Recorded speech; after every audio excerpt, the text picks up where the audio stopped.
Be'ezrat Hashem, Naaseh v'natzliach. I want to welcome you to another session of our Parashat Shavua, learning here in the Chabad Center in Aventura.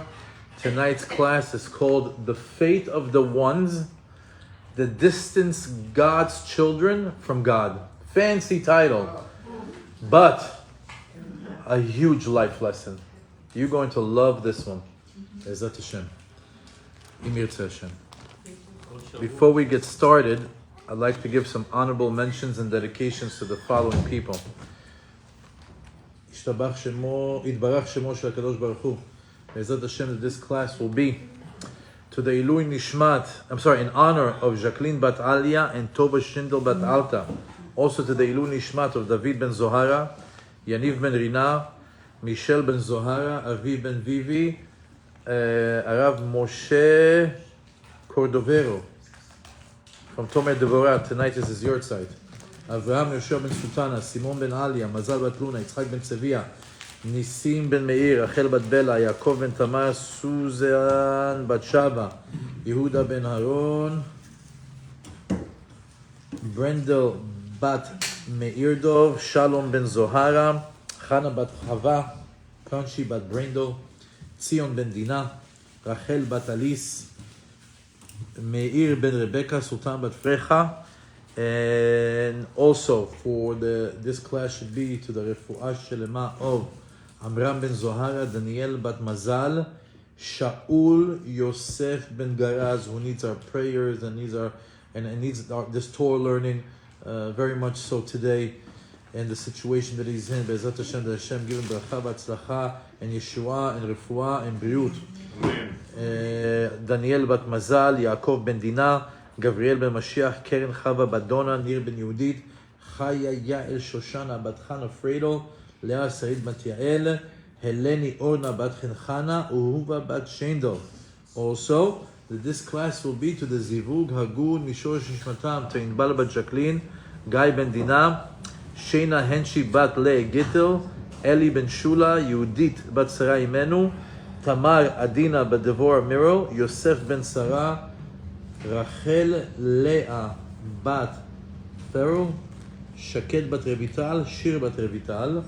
And also this should be to the general success, Bracha V'Atzlacha of Avraham Ben Daniel, Yosef Ben Daniel, Avraham Ben Vairot Chaya, Yehuda Lev Ben Tova Shindel, Guy Shelomo Ben Shimon, Desiree and Avia, to the Refuah Shelema of Josh as well, Yael Teppelberg and family, Joseph Dornbush and family, and Be'ezrat Hashem also Besurot Tovot for Shaul Yosef Ben Garaz, Judah Mendel and Esther Freida, Hashem Baruch et Judah vet Ishto, and that also he's sponsoring tonight's class of the Refuah Shelema of Shaul Yosef Ben Garaz and Yaakov Ben Dina. And for anybody who needs Refuah in Am Yisrael, Hashem Baruch Otcha v'Sameach Otcha, Judah Mendel. Also this class will be to the Atzlacha Dov Shmuel and Pesi Penina and family, and Shalom Ben Chaya Carmela, and to the good friend of the class, Yehudit Ben Shabbat, that is sponsoring tonight's class in honor of Torah and Torah learning. Hashem Baruch Otcha v'Sameach Otcha, especially all the people that are in attendance, that you take the time out, you get into your car, you drive down, and you're willing to learn Torah early in the week and get a jump start on Parashat Shavua. Hashem Baruch Otcha v'Sameach Otcha. May Hashem fulfill all your heart's desires. La'avodat Hashem Yitbarach 1,000-fold, and all the Torah blessings to you and to your family. Okay, let's start. Okay. Parashat Matot Massae. It's a double header. We're going to say Chazak, Chazak, Benit Chazek at the end of this class. It's the end of Sefer Bamidbar as we move into the final book, Sefer Devarim. And Sefer Devarim is going to be, almost like the lead up to the high holiday season, and a lot of Torah concepts that are going to be tied in from Parashat Shavua to the Teshuvah season to the high holiday season. And as we continue our learning in Matot Massae, as we learn Parashat Shavua, Leshem Shamayim Ubesimcha, very important that we're doing it for the sake of heaven and that we're happy and joyful to be doing it. We're entering a very interesting section of the book. I don't want to go into all the concepts because two parashiyot full of different content. I only want to focus in on one part of Parashat Matot. It's the second Aliyah, Perek Lamed Aleph, a small section over there, that's going to take us back a couple of weeks. We're going to go back to Parashat Balak, and we're going to spend maybe the beginning of the class dealing with Parashat Balak and tie it into this week's parasha, and then have a huge takeaway at the end of the class. So let's get started with Parashat Matot, Perek Lamed Aleph, 31st chapter. We're going to do 21 pesukim to give us a background, and then we'll jump into the lesson. Before we get started, Hashem Yechud Kudsha B'Chush V'Tev Sh'Musayel B'Chata Adonai Eloheinu Melech HaOlam She'Hakol Niyah B'Baruch.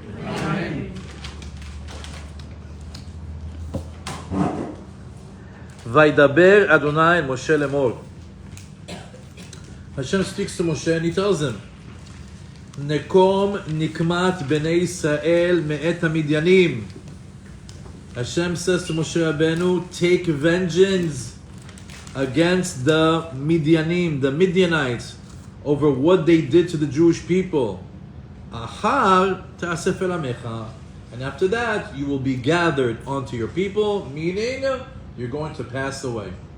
So the last mission that Moshe Rabbeinu has is for him to fight the war against the Midianites, and after that, he's going to finish his role as the leader, and also going to finish his role as a human in this world, and he moves on to Olam Haba.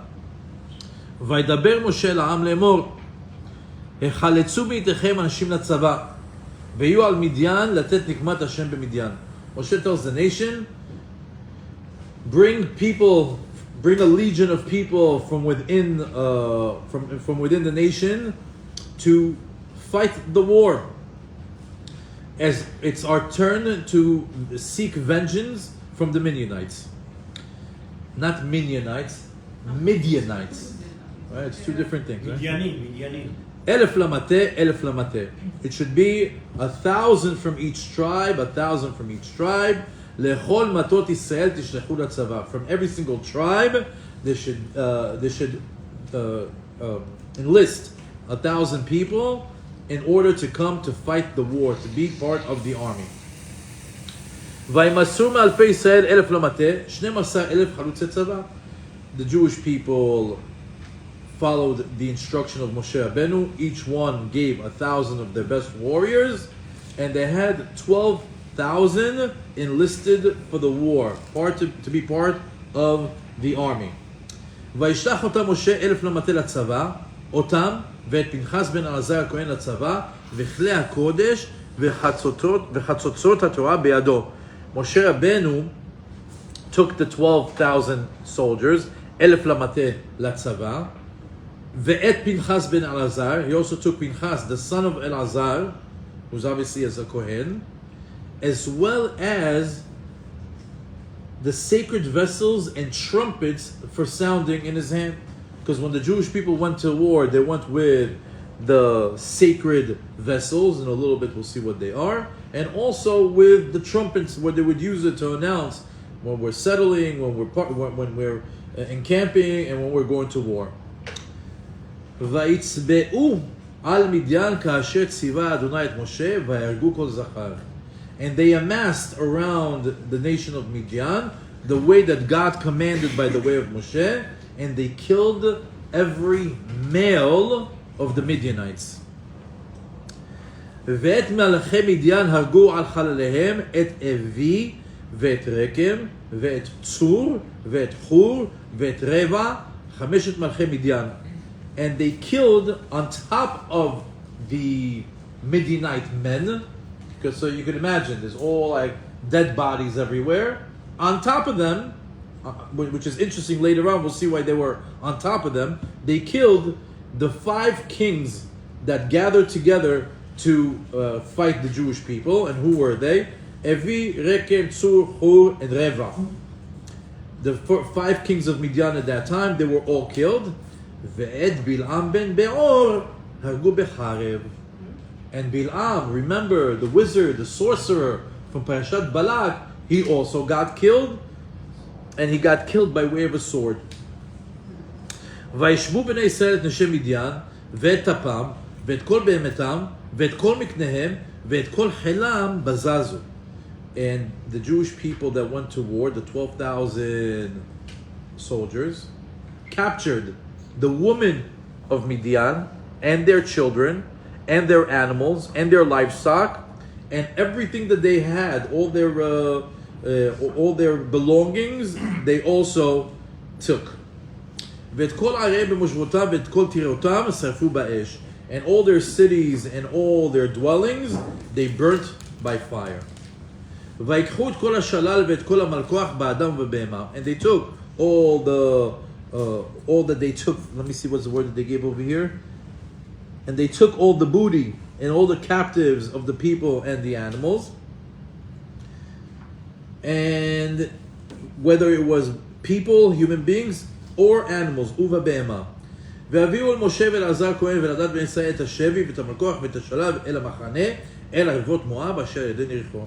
And they brought everything to Moshe and to Elazar Kohen and all the Jewish people that were left behind, et hashevi bet hamalkoach, everything that they amassed into the camp. And at that time, the place that they were in was called Arvot Moab. This place was called Arvot Moab, which was by Yarden Yericho, right by the Jordan, which is near Jericho. We're almost done. ויצאו משה ואלעזר כהן וכל סעדה לקראתם אל מחוץ למחנה. And all the Jews, and Moshe and Elazar Kohen and all the princes of the tribes went towards the people coming back from war, and they were outside of the camp. ויקצוף משה על פיקודי החיל. Moshe got angry at the soldiers. שרי האלפים ושרי המאות הבאים מצבא המלחמה. He got angry at the officers of the thousands and the officers of the hundreds who came from the legion of the war. ויאמר עליהם משה, החייתם כל נקבה? Moshe tells them, you kept the women alive? הן היו לבני ישראל בדבר בלעם, למסור מעל בשם על דבר פאול. ותהיה מגפה בארץ השם. He tells them, they were the ones that made the Jewish people sin from the advice that they got from Bilam, that went against against the advice of HaKadosh Baruch Hu, when they convinced the Jewish people to do what? To sin with the Avodah Zarah Baal Peor. And because of that, there was a plague where 24,000 people died. How can you keep them alive? It's because of them that this whole story started. Ve'ata, and now, Hirgu kol zachar bataf, ve'chol isha odat ish mishkav zachar harogu. Moshe instructs to kill every single male that wasn't an adult, meaning a child that was a male, kill them off. And any woman who was already no longer a virgin, kill her as well. Ve'chol ataf banashim asher lo yadu mishkav zachar, and all the younger women who were still virgins, hachayu lachem, keep them alive. Vatem chanu mechutz hamachane shivat yamim, and all of you, all the soldiers that came back from war, be outside of the camp for 7 days. כל הורג נפש וכל נוגע בחלל התחטאו ביום השלישי וביום השביעי אתם ושביכם. He says, because you have to go through a cleansing process, because anybody who killed or anybody who touched a dead body has to purify themselves in a process where they have to purify themselves on the 3rd day and on the 7th day. And that goes for you and for your captives. וכל בגד וכלי עור וכל מעשה עזים וכל כלי עץ תחטאו. And the last pasuk, I just read it because it was part of the section, not as so much connected to our learning. Nevertheless, it says that every single garment, every single vessel, every meat from leather that comes from goats or from wood needs to get purified. That is sort of a background to tonight's learning. I want to add 2 more Rashis before we move on. It says, Nikmat Hashem. Nikmat Hashem. Here it is. Pasuk Gimel.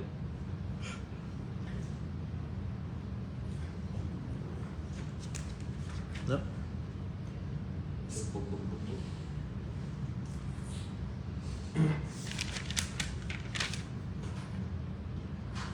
Oh, here it is. It says that Moshe Rabbeinu is instructing the Jewish people to seek vengeance. What type of vengeance? God's vengeance. Hashem wants this nekama. Hashem wants this vengeance. Why would that be? Rashi lets us know. Nikmat Hashem lefi sha'omed keneged Israel כאילו עומד כנגד הקדוש ברוך הוא. Anybody who goes against the Jewish people, it's as if they are going against God himself. I want you to know this. I want you to learn this. I want you to hear this. It has a lot to do with the rest of tonight's lesson. Anybody who goes against the Jewish people, it's as if they're going against God. The reason why is because Bilam's instruction was what? To go against the Jewish people. And Hashem says, you go against my boys, my children. Beni Bechori Israel. It's as if you're going against me.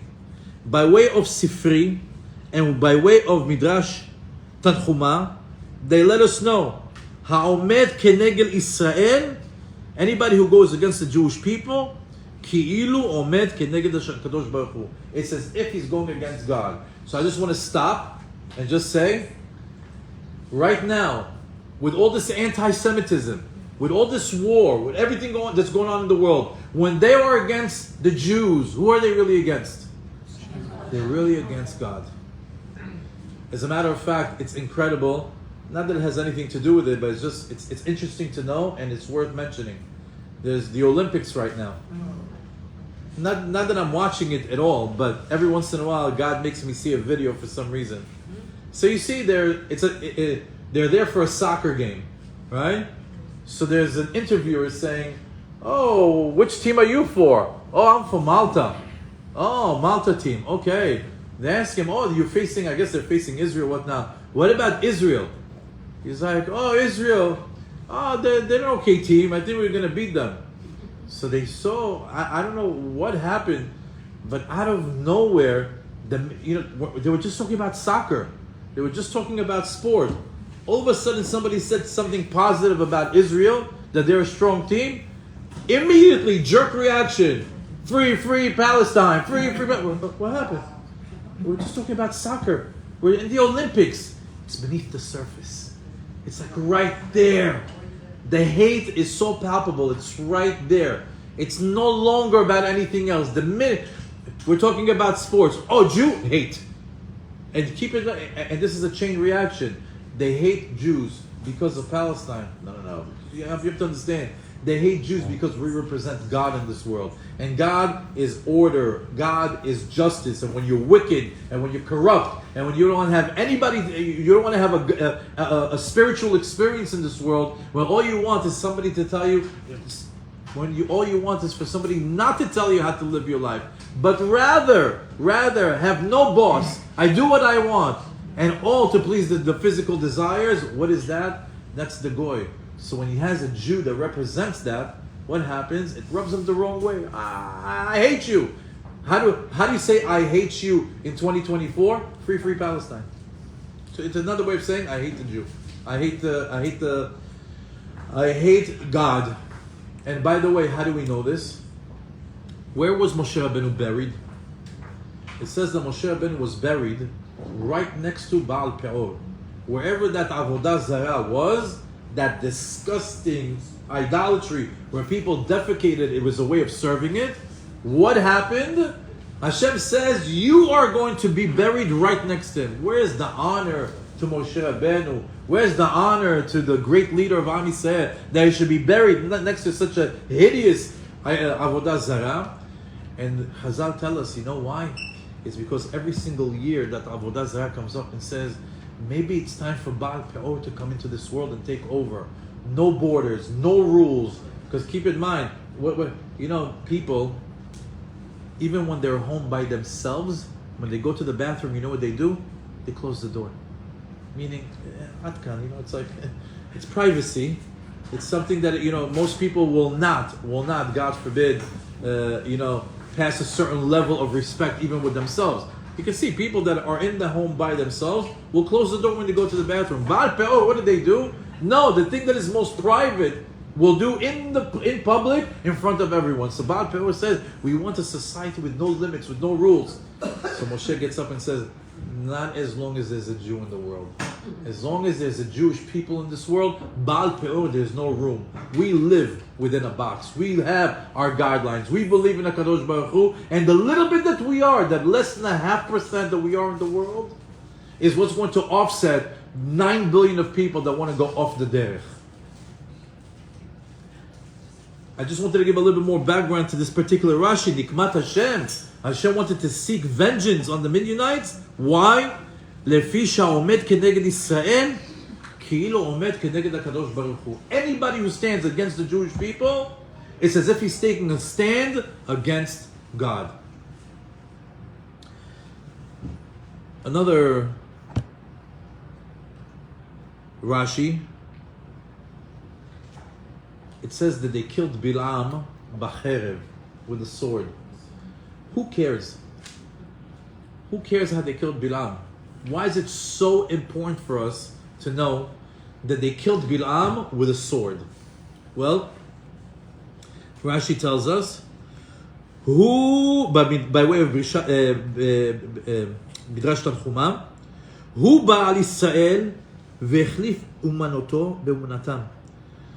She'en noshayim ele bepihem al yedei tefillah u'bakasha. He says, why? What was their whole plot? Let's attack them with their strength. Remember what they said. What is the strength of the Jewish people? What is the strength of the leader of the Jewish people? Moshe Rabbeinu? His strength is his mouth, his speech. He knows how to pray. And he came from Midian.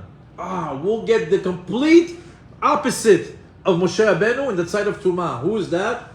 Bilam, who is the equivalent of Moshe Rabbeinu on the side of Tumah. And he's also from Midian. So they say, you wanted to see, we in the Tefillah 101 class, we said that what's our profession? Like, what's our trade? What are we pros at? Well, if you take a look at what our ancestors put into our DNA, and we are the best at it. Meaning, there's a lot of different cultures, and each one is really good at something because of their ancestry. What's our gift? What did our forefathers pass down to us? What are we pros at? What defines us? What are the Jews the best at? Praying to Hashem. Our gift is our mouth. We know how to use the power of speech, especially when we use it properly. So they said, the power of speech. In the positive of Kedusha, we have the power of speech in the side of Tum'ah, and we're going to fight them with their best. And that's why he came to curse them, because he saw that a physical war is not going to work out for them. To come with tanks, with missiles, with rifles, or back in the days, spears, swords, whatever it is, you're not going to win them. When it comes to physical war, they can beat everyone. Physical war, you can't beat them. It's spiritual war that you have to beat them on, because that's their strength. The spiritual warfare is what you need. So they tried a spiritual warfare with a wizard, with a sorcerer, with black magic, with a kosem, with a mechashev.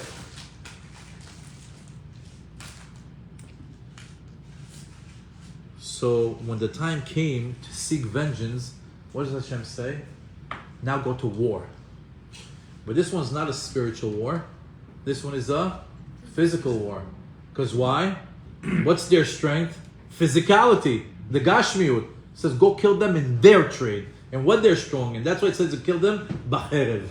You came with spiritual warfare, we came with physical warfare.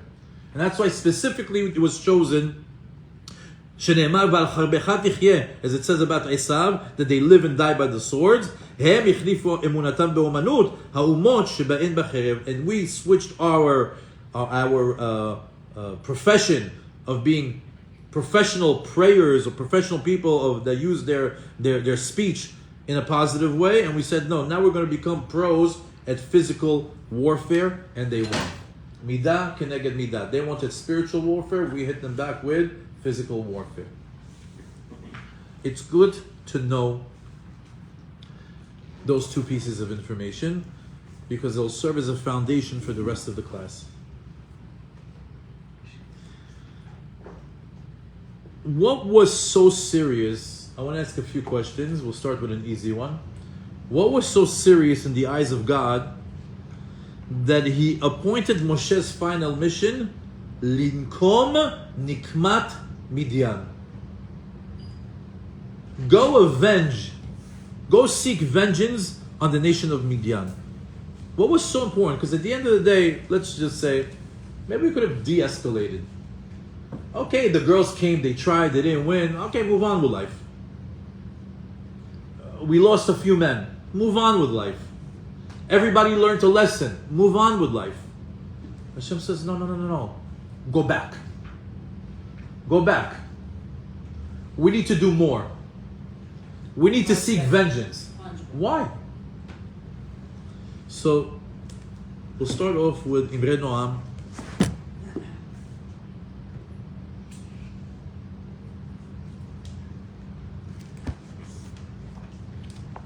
And we're going to take a nice little detour to Parashat Balak, but we'll come back. We'll come back.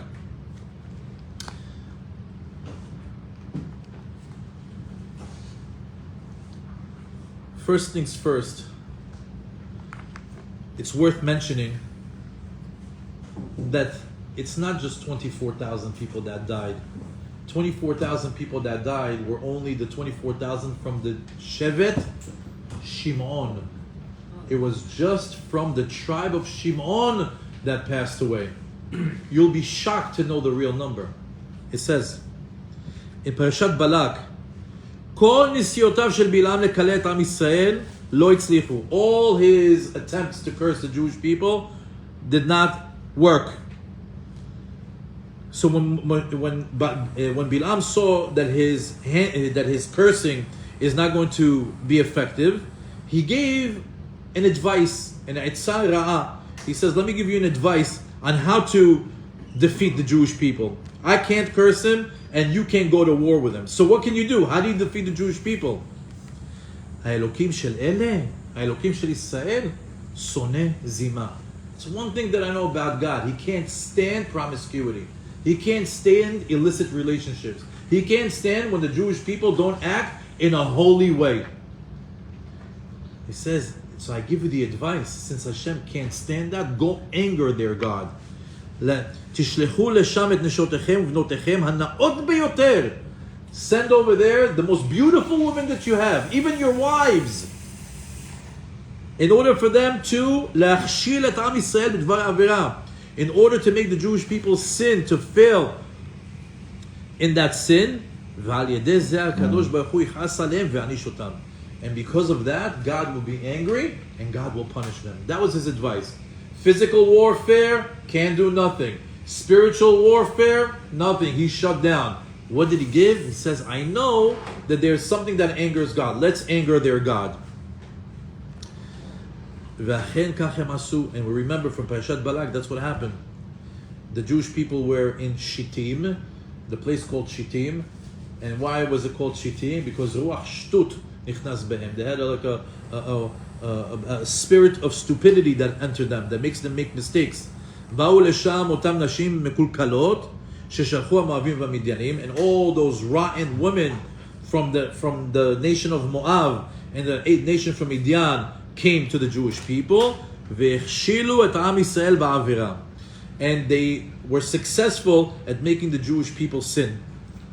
וכן גרמו להם להשתחוות לאלוהיהן, and also not only caused them to sin, the physical side of it, but on the spiritual side of it, they were able to make those men bow down or serve down to that idolatry of Baal Peor. ומחמת מעשה זה מתו מעם ישראל באותו יום 200,000 בחורים. That day, actually, you know how many people died? 200,000.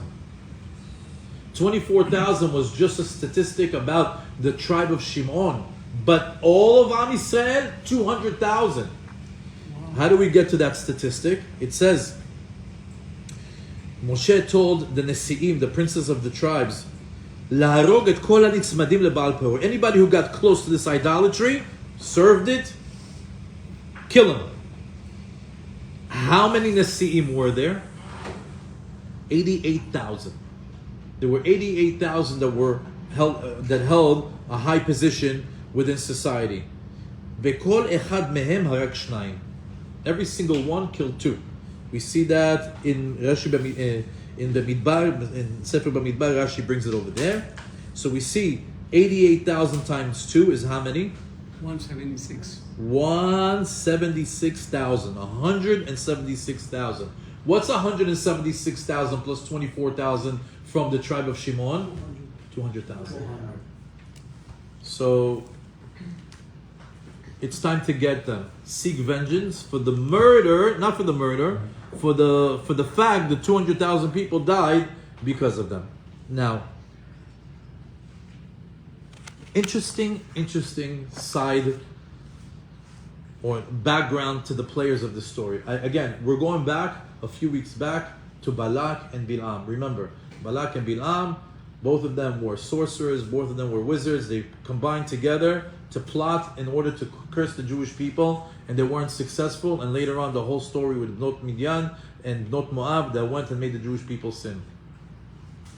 When we think about Balak and Bilam, and the whole story of Balak, Bilam, and at the end of the parasha, because if you recall, a few weeks ago, we took the end of the parasha, which is Kozbi and Zimri. And we just thought, like, what are these names? Everybody's like a far away enemy. Ladies and gentlemen, buckle up. You're going to see that everything that happened Parashat Balak is actually a family affair. We are related to everyone. Unbelievable. Main character of the parasha is Balak ben Tzipor. Does anybody know who Balak is? So we said it in the previous class, but Balak ben beno shel Yitro. You remember Yitro? He is the father-in-law of Moshe. Balak is his grandson. So Yitro, the last time that we remember him, he came to the Jewish people. He was so impressed with Moshe and everything that happened with Yetziat Mitzrayim and them defeating Amalek at the war. And what happens? He says, I'm ready to convert, Baruch Hashem. And he converted his entire family. Except for who? He had one grandson that not only didn't convert, but became one of the biggest magicians, sorcerer, wizards in history. And what does he want to do? Curse the Jewish people. His family. His family. He's the grandson of Yitro. Balak ben Tzipor. Ben beno shel Yitro shelo hitgayer. He's the grandson of Yitro that did not convert. Remember, Ma'am Noez gave it to us. Balak ben Tzipor. He's the son of Tzipor. So we said, wow, Tzipor. That reminds me of Yitro's other daughter. What's her name? Tzipora. Tzipor and Tzipora, they were brothers and sisters. Tzipora's brother is Tzipor, and his son is the one that's trying to kill the Jewish people. She's his aunt. It's a family affair. As a matter of fact, we know that Moshe Rabbeinu was married to Tzipora, and Tzipora is the aunt of Balak. So it's as if you really have somebody like 2 levels removed from you in the family trying to kill the family. What's interesting is that one of the reasons why Balak wanted to attack the Jewish people is because he looked into the future. And he says, I see in the future that this Mashiach is coming from me. This Mashiach that all the Jewish people, their whole essence of living life from now till the end of time, it's coming from me. How? He says, Balak. Who's the ben of Balak? Tzipor. They said that the numerical value of Tzipor is David ben Ishai. He says that Tzipor, Gam Tzipor Matzah? Bait. Who is the Tzipor? Mashiach, Bait, Bet HaMikdash. He says, I see that this whole thing that they're waiting for, this Tzipor, this David ben Ishai, it's coming from me. How? Because he saw that first of all, that Balak has Eglon. Who's Eglon? Eglon is the father of Ruth. Ruth is who? She's the grandmother of who? David. So you have over here Balak, that not only is he is he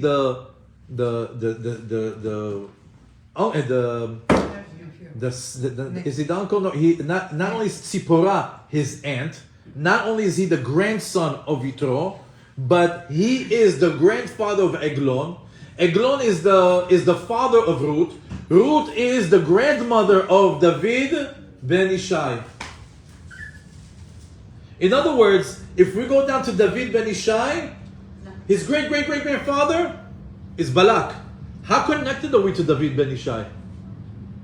Know that Balak is part of his lineage. It's a family affair. It's incredible. There's so many people, and we just started. Because if we look now,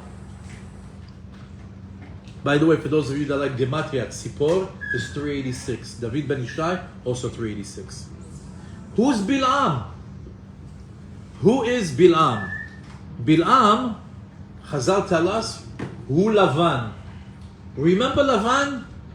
Lavan is who? He's the father-in-law of Yaakov Avinu.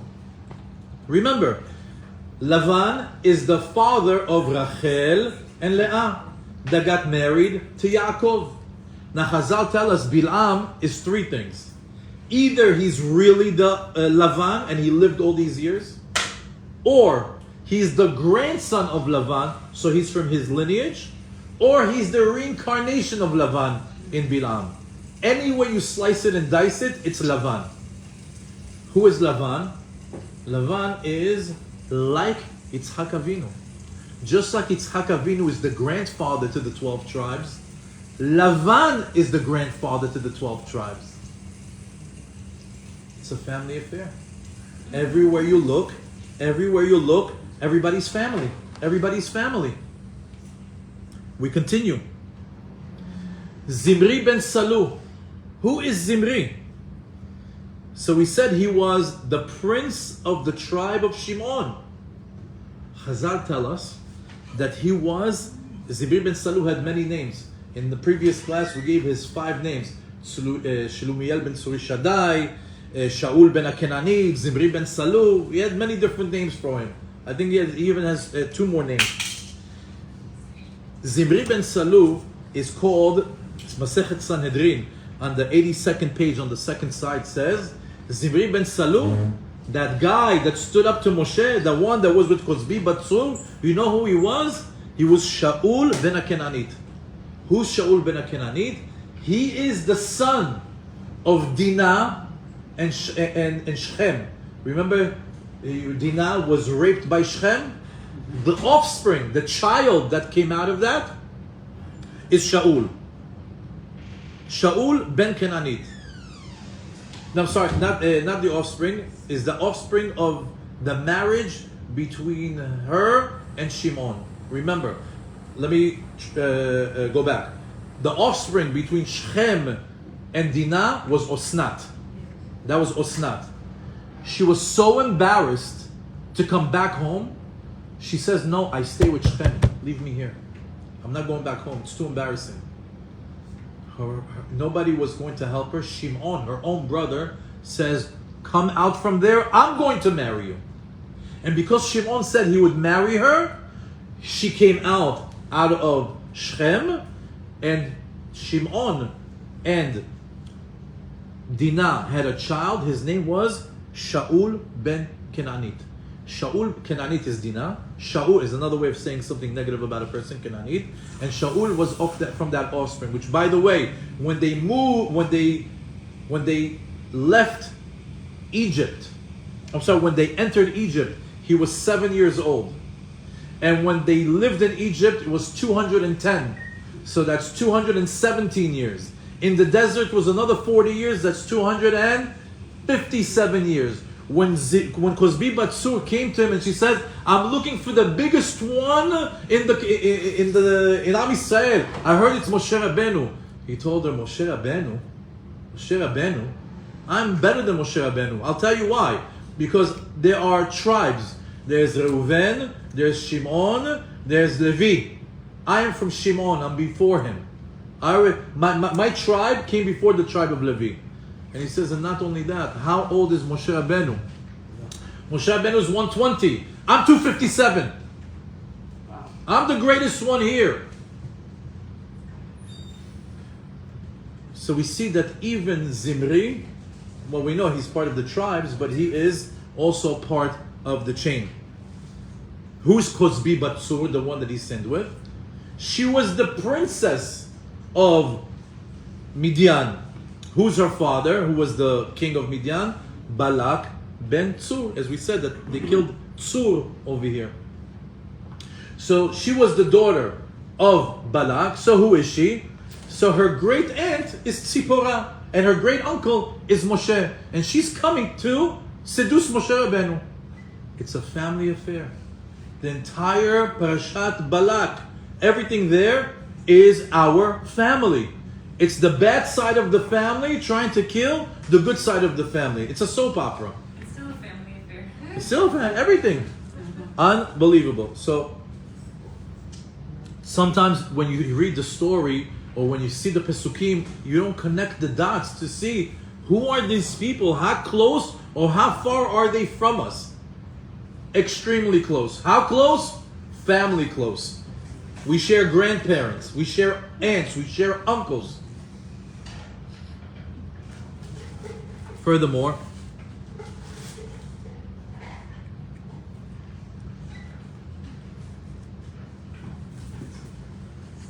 what was the goal of Balak and Bilam? Here we go.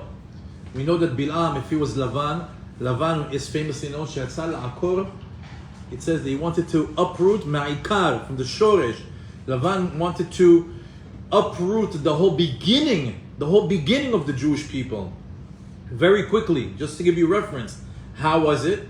It was when Eliezer came to ask for Sarah. For Rivka. When Eliezer came to ask for Rivka, he was acting as a messenger. And he says, Abraham and Sarah sent me over here to get the zivug for their son Yitzhak. And I'm not leaving, and I'm not doing anything until you tell me that I'm successful on my journey, on my mission, on my trip, and then I go back. So they tell them, no problem, you got it. We'll give you our daughter, Rivka. But first, stay with us. We'll clear out all the idolatry from the house. We'll give your camels food and drink, and you sit down and eat with us. So Eliezer acquiesced, he agreed. What happened? Lavan had a father called Betuel. Betuel also was a wicked guy. The word Betuel comes from the word Betula. What he, not enlisted, but enforced in his area of where they live, is that every single Betula that gets married, before she's with her husband, first with Betuel. That's why his name is. Wicked people. So when they were sitting over there, what happened? They put poison into the food of Eliezer. Why? If Eliezer eats and he dies, it leaves Yitzhak in a situation where he can never get married again. The Jewish people can't even start. Why? Because there's a halacha. As long as you send a messenger to get you your wife, until he comes back, You still can't date another person, you can't marry another person until he comes back. So if he's dead, Yitzchak can just wait until Eliezer comes. Which means what? No start to the Jewish people. Because remember, Avraham Avinu had who? Only Yitzchak. From Yitzchak comes Yaakov. From Yaakov, the 12 tribes. So what they try to do, they try to poison him. To put him halachically stuck, that as long as the messenger doesn't come back, he can't get married anymore. What happened? Comes Amalach and switches the food. Betuel eats, and he didn't make it to the morning. And that's why they told him, why doesn't she stay with us a week, or a month, or a year? Why? Avlut. Stay with us to mourn her grandfather. He told her, no. She comes with me now, or she doesn't come at all. So Lavan is the one that wanted it to take, before it started, he wanted to uproot the Jewish nation. Comes Lavan in the form of Bilam, and he wants to do the same thing. And that's why his name is Bilam. What's Bilam? Bala'am. To swallow a nation. Same thing. Now, and what's Balak? Balak. He comes to curse. So comes the guy who wants to curse, with the guy that wants to swallow the nation. They want to put their forces together in order to be successful. Because what was their power? Balak was stronger than Bilam. Balak was way stronger than Bilam in his sorcery and his black magic. What was the difference?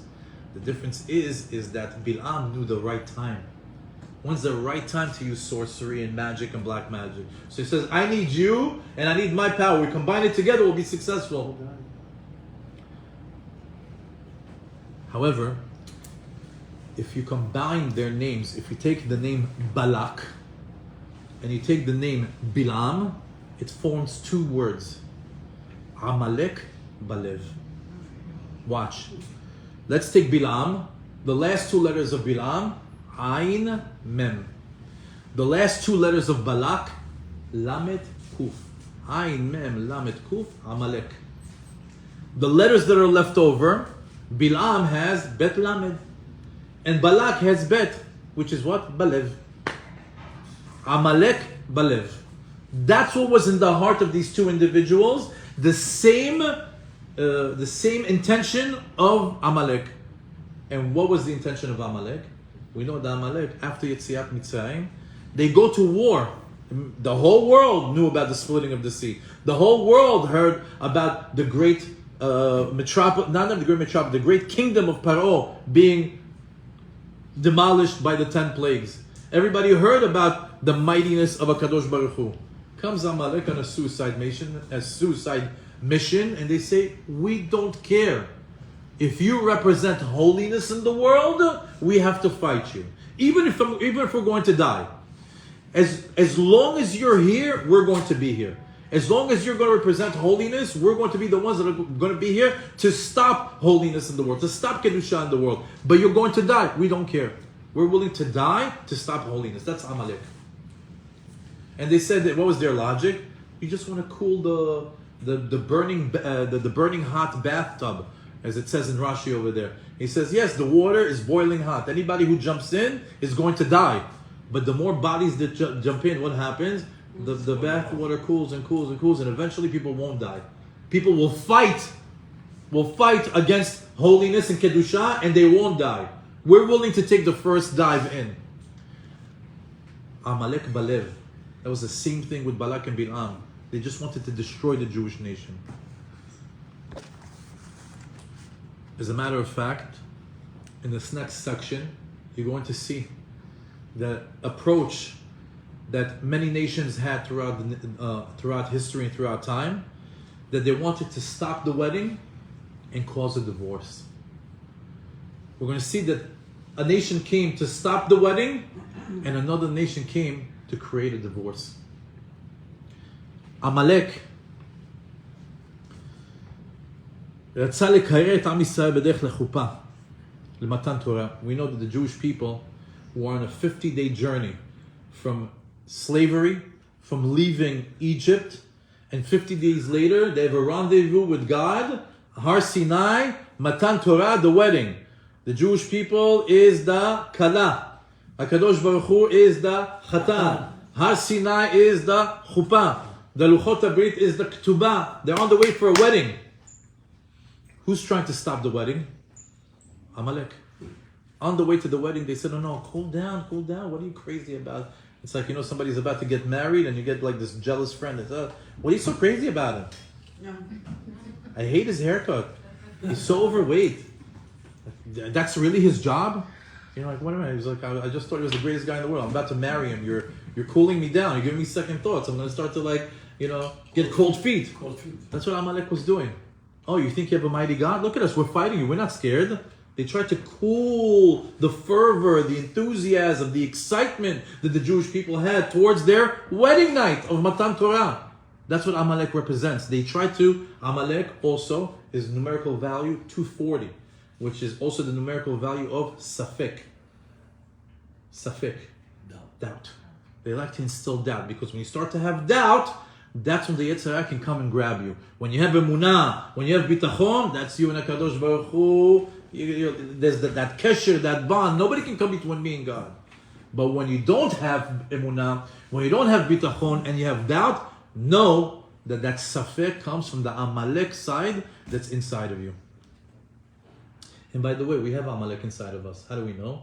Because V'ahavta et Hashem Elokecha b'chol levavecha. What's b'chol levavecha? The Gemara tells us in both your hearts, but we only have one heart. He said, yeah, you have one heart, but in your heart you have two chambers. And on those two chambers you got Yetzer Tov and Yetzer Hara. Worship God with your good inclination and your evil inclination.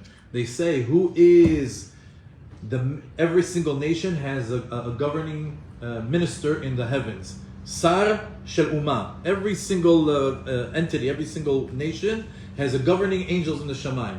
Who is the angel that represents Amalek in the Shamayim? The angel called Samech Mem. He is their angel. Right? He's the Yetzer Hara. So we see the Yetzer Hara who represents Amalek is also in our heart. So when you have doubt, it's the Amalek side taking over. When you have bitachon, it's the Yetzer Tov taking over. Know that. Know that when you start saying tomorrow, later, I'm not sure, know that Amalek side that's inside of you is becoming stronger. But when you're certain and you have bitachon and everything is crystal clear and you know your mission and you have full trust in the Torah, in Judaism, and HaKadosh Baruch Hu, you know that you're outpowering, you're overpowering the Yetzer Hara that's living inside of you. Nevertheless, Amalek wanted to cool us down. That's their job, to create doubt, create safek. It wanted to cool us down on the way to the wedding. Bilam and Balak are coming after the wedding. It's 40 years after the wedding. But what we say about Balak and Bilam, Amalek Balev. They have the same intention. The same intention of Amalek is in their heart. But they're already married. So what are you trying to do? Cause a divorce. Now they're trying to cause a divorce. How? Masechet Kiddushin, on the 5th page on the 2nd side, says, when a person wants to marry a woman, he has to say, Hare at mekudeshet li. If you don't say the word li, that you are sanctified to me. Haret, if a person just says, he looks at a girl and says, Haret mekudeshet, doesn't count. You say Haret mekudeshet li, it counts. The word li, the lamed yud, for me, is what consummates the marriage. That word.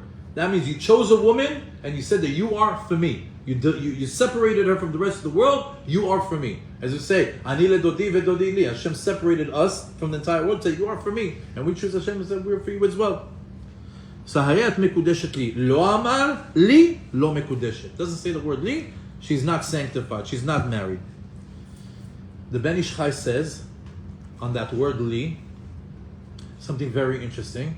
He says lamed is the biggest letter in the Hebrew alphabet. Yud is the smallest letter of the alphabet. And he says that represents the Jewish nation. Lamed is the big tzaddik. He's the one that learns. He's the one that is the mitzvah, ma'asim tovim. He's the one that does chesed. He's the lamed. But in Am Yisrael, we also have the ones that are Yud. They're not the biggest ones. And they're working on themselves. And soon they'll be big. But regardless, whether you're a lamed or you're a Yud, you're Li. Whether you're a big tzaddik or whether you're small in your spiritual stature, you still all belong to me. Pay attention, Parashat Balak. Very, very interesting. I heard this from Rabbi Baruch Rosenblum. It was like beautiful chidush. I'm repeating it in his name to bring the Geulah closer. Amen. Pay attention when it says, when Balak goes to Bilam, he tells them, Arali, curse for me. Later it says, Kavali. Does anybody know what's Kavali? It's a very expensive store in the mall. Kavali, you know? You never heard Kavali? No? Okay. Arali, Ara comes from the word to curse. Arali, curse for me. Kavali is also to curse, but what's the difference with Kavali? Kavali is that I specifically, this person, this name. One is in general, one is specific. Comes Balak and tells Bilam, curse them in general and curse them specifically. Arali, Kavali. Now, we know that the word li represents what? He's trying to take the word that consummated the marriage between the Jewish people and the Kadosh Baruch Hu. He says, Ara, curse for me, the what? The li. The bond, the marriage. Kava, the li. Curse for me, the li. That's what I'm after. The marriage. Create a divorce between the thing that made a bond from them. Tekalel et hakidushim ben Am Yisrael Hashem Yisrael. I want you to curse the marriage between the Jewish people and God. That's why he says Ara li. He's used the word li. Shelo yamshich ali ben Hashem Yisrael. Ahavat Hashem l'Am Yisrael. Says that love of a married couple, that they've separated themselves from the entire world and it's only the two of them together. That's what I want you to separate. The love of God for the Jewish people and the love of the Jewish people to God. That's what I want you to curse. That's what I want you to hurt. That's why it's very interesting that, you know, when it comes to weddings, you see this very famous line from Shir HaShirim. Ani ledodi, vedodi li. That word li, you're never going to hear it the same way again after this class. You're never going to hear it again after this class. Chatuna le'olam ha'ameh al-maya. It's an eternal marriage to HaKadosh Baruch Hu. And I'm not going to go into a tangent, but we also know how even the process of the chuppah was the thing that locked us in to be married for eternity. As a matter of fact, if you go to, and I'm going to read the pasuk, Perek Chaf Gimel, pasuk Yud Aleph.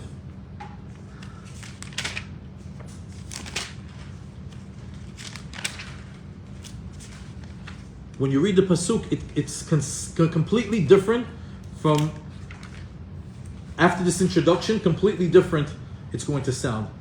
Vayomer Balak el Bilam. Balak is not speaking to Bilam after constant failure, one after the other. He keeps failing. They're having conversation. Vayomer Balak el Bilam. Ma sita li. What did you do with li? Ma sita li. What did you do with the bond that I told you to curse? Lakov oevai lekachticha. I took you to curse the li in my enemy. V'hineh berachta barech, and now you're blessing him. It's interesting that even Balak mentions the li. Ma sita li. Furthermore, Netivot Shalom in Parashat Ba'alotecha. I have to bring this back because it all ties in beautifully. Anybody who's been part of the classes, anybody who's been learning over and over and over again with us, these repetition of these concepts and how they tie into future classes and just to bring them back is sweet. It's like honey because you can really, really understand the depth of the Torah and how things are playing out from parasha to parasha. And once again, my favorite thing about these classes, we're connecting the dots. You're not learning it independently and then hopefully you figure out how this falls into the map of the Torah. It's good that we're able to draw from one parasha to another parasha, to Bereshit, to the future, to today. Connect the dots. That's what's going to bring the Torah alive. Otherwise, it's just mental exercise, mental gymnastics. Oh, wow. He gave a little gematria over here. He mentioned a nice story over there. What did the rabbi say? I don't remember. But when we tie it to several concepts that we learned before, you already built the foundation of understanding. Now we're adding another floor. another floor, so you can understand. It's a great way of learning. So I want to bring back the learning that we did a few weeks ago in Parashat Ba'alotecha from Netivot Shalom. And he says, I quote him, Tachlit HaYehudi, Kirvat Hashem ba'olam hazeh. The essence of the Jew in this world is to get close to HaKadosh Baruch Hu. Why are you here? Why are you on planet Earth? Why are you a human being on planet Earth? Why are you a human being and a Jew on planet Earth? Why are you a human being and a Jew on planet Earth after Matan Torah? Meaning 5,784, Tafshin Pei Dalet, 2024. Netivot Shalom tells you, Kirvat Hashem ba'olam hazeh. In order for you to get closer to God in this world. Hashem created this world and everything in it in order for you, and gave us the Torah and 613 USB cables to connect to Him in order to connect to God. If you're here on this planet and you're not trying to connect to HaKadosh Baruch Hu with all the tools that we're giving to you, you're missing the point of life. You're missing your purpose, you're missing the essence. Netivot Shalom says that the whole purpose of you in this world is to utilize this world and the instruction manual that Hashem gave us, which is the Torah, to connect to God. That is the ultimate experience of this world. Not the Manta roller coaster in Orlando, and not a fast speedboat on on the beach, and not some sort of the best dish in the world, or the best jewelry in the world, or the most beautiful car in the world. Forget all that. Those dissipate. You take a ride in the car, tomorrow you don't care about it. You have the best dish, tomorrow you don't care about it. Every single thing in this world, once you've enjoyed it for the moment, the next day it dissipates, it doesn't continue. The only thing that continues and you can build on is a relationship with God. That is simcha that never goes away. And you can build on it, you can build on it, you can build on it. And if you invest in that relationship, and if you invest in that experience, you'll understand, wow, the greatest joyride in this world is not food, it's not money, it's not arayot, it's none of that. It's the relationship with God. Wow, how did I miss it? And why nobody's advertising it? Why nobody's putting it on social media? Why is anybody promoting a relationship with God? It's the best experience in this entire planet. Netivot Shalom says that's your essence. And if you don't have that, you're missing out the ride. And Hashem says, by the way, out of all the 9 billion people that are going to be on the planet, I'm going to choose a special VIP group. I'm going to call them Beni Bechori Israel. I'm going to make them my children. I'm going to make him my son, my firstborn son, the one that is going to be the Jewish people. And those ones, I want to be extra close with them. Extra close. I want to have a real close connection, just like you have connection with a friend, you have a connection with a colleague, you have a connection with another person in the community. Great. It's not the connection you have with your son. The connection with your son is unparalleled. Anybody who has children understands the love you have for a child. Kadosh Baruch Hu wants that connection, that He gave us that connection as a child, as a husband, as a king, as a father. How many things has Hashem created as a relationship? Is there anything more intense than the love of a husband and a wife? Is there anything more beautiful than the connection and the love between a father and a son, a mother and a child? Hashem says, Beni Bechori, you're my child. Ani dodi v'dodi li. What else is left? What else is left? The strongest relationship that we can experience in this world, Hashem says, you have that with me and more. Melech Malchei HaMelechim, Avinu Malkenu. He's our Father, He's our King. The Creator of the world is also my Father. Is there any other better royal family to be born into than this one? You got like the winning Powerball ticket as soon as you were born. Just to be born as a Jew. And Hashem says that's how special you are to Him. Li. Hariyat Mikudeshet Li. Netivot Shalom says, don't miss out on this opportunity. Shetachlit HaYehudi kirvat Hashem ba'olam hazeh. The essence of a Jew is the closeness that he's going to experience in this world with HaKadosh Baruch Hu. That's the ultimate experience you can have on planet Earth. Ve'hamenaseh le'archiko. And somebody who tries to distance a Jew from God, mach'is et Hashem umkabel onesh miyadi. Anybody who tries to distance God's children from God, it angers God, and God gets angry immediately. What did we say in the pasuk earlier on? What did we say? העומד כנגד ישראל, כאילו עומד כנגד הקדוש ברוך הוא. We said anybody who stands in front of, who goes against the Jewish people, it's as if he's going against God. I read this Rashi and I think about myself. I always like when I see God, the Jewish people, I say me and my son, me and my children, right? He's a father and we're his kids. I'm a father, he's my kid. What would happen if somebody comes to my son? I lose it. You're going to talk to my son like this. You're going to touch my son like this. You're going to act like, you're going to try to harm. That's it. You know, I don't know about you. I mean, Israeli, Moroccan, from New York, Brooklyn, put all into one. Something's going to happen, right? Chas v'shalom. We're working on Amidot, but we turn into, you know, the mothers turn into lionesses and the father turns into a lion, and we protect our children. You can't harm my son. You mess with my son, you mess with me. That's what this is what Rashi was telling us earlier. העומד כנגד ישראל כאילו עומד כנגד הקדוש ברוך הוא. I get it. I understand it. נתיבות Shalom says, המנסה להרחיקו, not just somebody that comes to attack, somebody who tries to distance, just to distance God from the Jewish people. What's going to happen? קבל עונש מיידי. He accepts an immediate punishment. בערב רב, the mixed multitude of people that came with the Jewish people from Egypt, which were not Jews. We're not Jews. We're a mix of sorcerers, magicians, people that were, you know, always followed the winning team. Paro was winning for 210 years. Who's winning now? Moshe Rabbeinu. Okay, let's go with the winning team. We don't want to be here with the loser, right? Olympic Games. Huh? Olympic Games. Olympic Games. No, it's like people, you know, wherever LeBron goes, they follow him. Doesn't matter. They're not loyal to his team. They're loyal to the player. Whoever is winning right now. You see, one time, one guy is a Heat fan. One time he's a Golden State fan. One time he's a Lakers fan. What happened? I thought you had a team. I go with the winners. Same thing. Erev Rav, they tried to go with the winners, right? But what happened?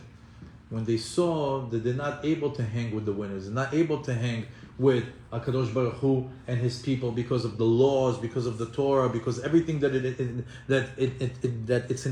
entails a person to be a Jew, they wanted out.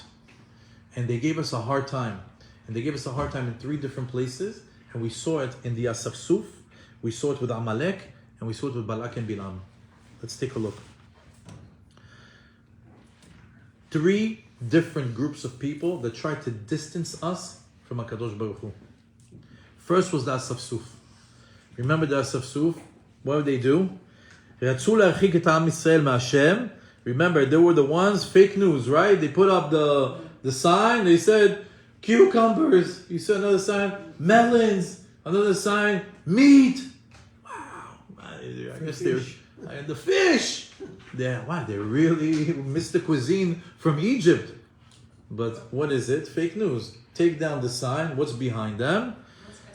Amru Asafsuf. That was the group of people that were part of the Erev Rav that were complaining to Moshe Rabbeinu, and they were complaining about the food. They wanted the fish, they wanted the cucumbers, they wanted the melon.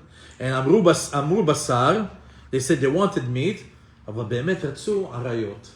they really wanted illicit relationships. Why?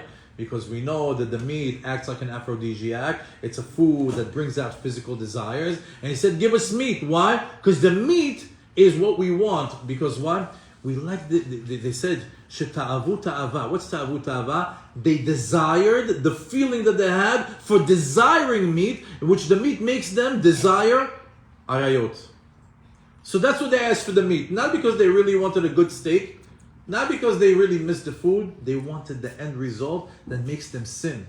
And keep in mind, what is the one thing that angers God the most? Elohim shel elu soneh zima. So remember, they're saying meat. But what's really? Turn the sign, zima. Promiscuity, illicit relationships. Eat the meat, you'll get there. So what are they trying to do? They're trying to distance the Jewish people from God through that tactic. What happened? Esh b'machaneh. Hashem immediately attacks them. We always said, wow, what an overreaction. They just wanted a cucumber. You're going to burn them? They just wanted a melon. You're going to burn them?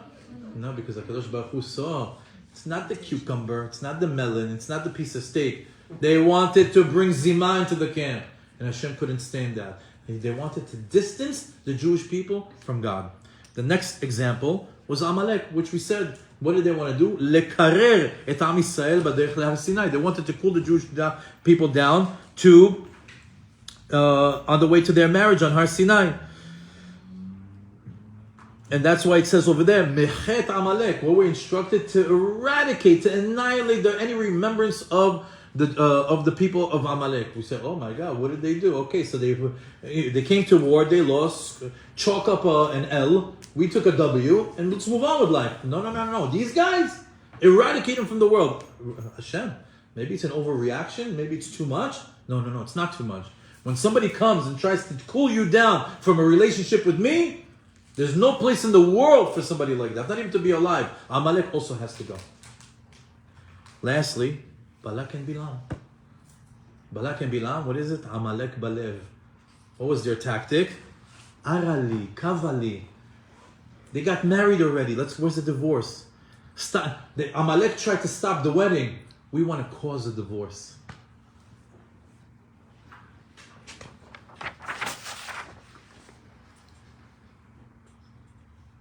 In Parashat Balak, Hashem is protecting us from all the ones that want to distance us from Him. There's people that want to distance us from God in many different ways. There's people that want to distance us from God, begalui, out in the open. Who's that? Amalek. They came, we're here to fight. That's begalui, right? Then there's some people that want to distance you from God, concealed, sneaky, you don't feel it. Who is that? Balak and Bilam. Remember Balak and Bilam, what did they do? They were on the mountain. Oh, let's curse him from here. It didn't work. Let's go to the other mountain. Let's curse him from here. Anybody knows? No, Baseter. It's hidden. Nobody knew about it. The Jewish people were just going about their ways like nothing happened. But they still want to eradicate the Jewish people. Baseter, concealed. And then there's other ones, Behashai, right? The ones that are sneaky, like that Safsuf. They're in your face, but they're hidden. Oh, we want the meat, right? But in reality, what do they want to do? They want to distance you from God. So we see some people will go against the Jewish people openly. And some people will go against the Jewish people, what? Without us even knowing, behind the scenes. And then there's some ones that are going to be on the scenes, but undercover. But all of them are trying to distance us from God. There's a pasuk that many years ago, it gave me a lot of simcha, because when you learn Torah, you realize that there's some Torah that needs to come through you. They said that Kadosh Baruch Hu leaves a lot of what's to be learned and taught in the Torah for every single generation. Meaning all the Torah is not out there. There's a Torah that still needs to come through Leo. There's a Torah that still needs to come through Binyamin. There's a Torah that still needs to come through every single person in this room. How does it come down? You have to become a proper vessel. You have to learn. You have to want it. You have to dig. You have to search. And all of a sudden Hashem lifts up your eyelids and like, oh my God, I have a chiddush. Unbelievable. So Baruch Hashem, b'lei ayin hara, a few years ago, I had one of these experiences, and I want to share it with you on this pasuk, which is a perfect cherry on top to what we just learned. There's a pasuk that says, "Kadeshi kol bechor, peter kol rechem, bebnei Yisrael ba'adam u'ba'behema li hu." We're instructed that when there's a firstborn, that we're supposed to take the firstborn of the Jewish people or in an animal, and we have to sanctify it to God, and there's a process of how we do each one. On that pasuk, without going into too much into the detail of what's Petre Kol Rechem, on that pasuk, we can learn a lot about what we just learned. B'siyata d'shmaya. Kadesh li, sanctify for me. But Kadesh li can also be read Kodesh li. For me, something that is super holy. Kodesh li. What do we say li? Say the Jewish people, the Lamed and the Yud, they're Kodesh to me. Kodesh li. Kol Bechor. What's Kol Bechor? The word Bechor could be split into two. Bar Chavav. What's Bar Chavav? The son of 26. Kol bechor, every son of 26. Who's the son of 26? I am. You are. We are all the sons of God. Beni bechor Israel. So bechor is Bar Chavav, the son of 26. Peter kol. What's Peter kol? Upatur bakol. I let him go on everything. Why? Peter kol rechem, right? Peter kol rechem, patur bekol rechem mitzad harachamim. Because I'm merciful. I'll find a way to forgive them. Bivnei Israel. Mean what's bivnei Israel? Bebeni Israel. I'm going to find a way to forgive and have mercy on him because he is my son Israel. Just like an Abba to a son. Beni Israel. You know, our children, how many times they do wrong by us? But we find a way to forgive them. We even give them a way to forgive them. Do this, I'll forgive you. Right? We find a way to find forgiveness for our own children. Similarly, HaKadosh Baruch Hu. And he says, Ba'adam u'va'behema.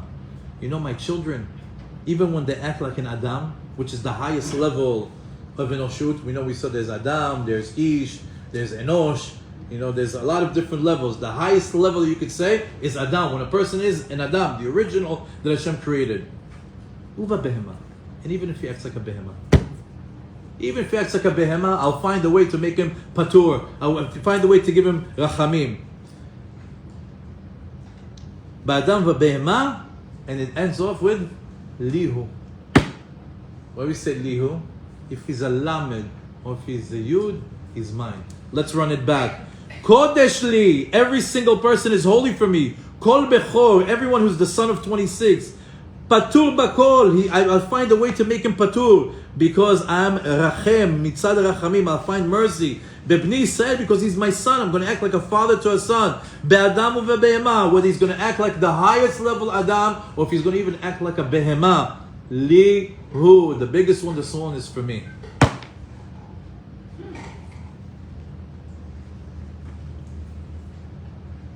The word li is the kesher benenu l'Hashem v'alav hu lo mevatel. Hashem doesn't give up on this bond, on this union that we have between HaKadosh Baruch Hu. I want you to know that we didn't even start Parashat Matot. We are still in Parashat Balak. I hope you guys are ready for the long haul because Baruch Hashem, we have a lot more to go, but it's, you know what it is? The end is going to be Chazak, Chazak, V'nit Chazek. Let this be a strong lesson. Let this be something that permeates our essence, that goes into our neshama, and we say, I get it, I understand it, I understand what Hashem wants for me, I understand what I need to do as part of that package of li.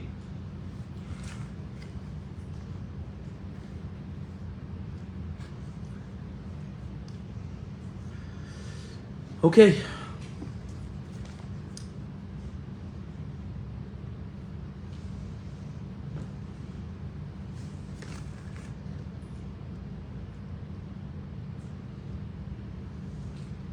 So we see that Balak and Bilam, because remember, all of a sudden, 2 parashiot later, we have the instruction of HaKadosh Baruch Hu, where he says, go after Midian, go after Balak, go after Bilam, the one that tried to damage our marriage, that tried to create a divorce, the ones that have Amalek belibam, go get them.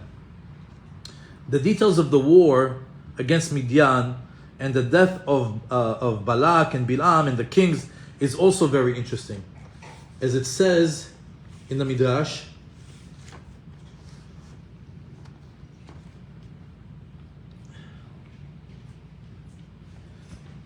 it says in the book Pituchei Chotam, which is the book written by Rabbi Yaakov Abu Hatzera, Zecher Tzadik Livracha, the grandfather of the Baba Sali, says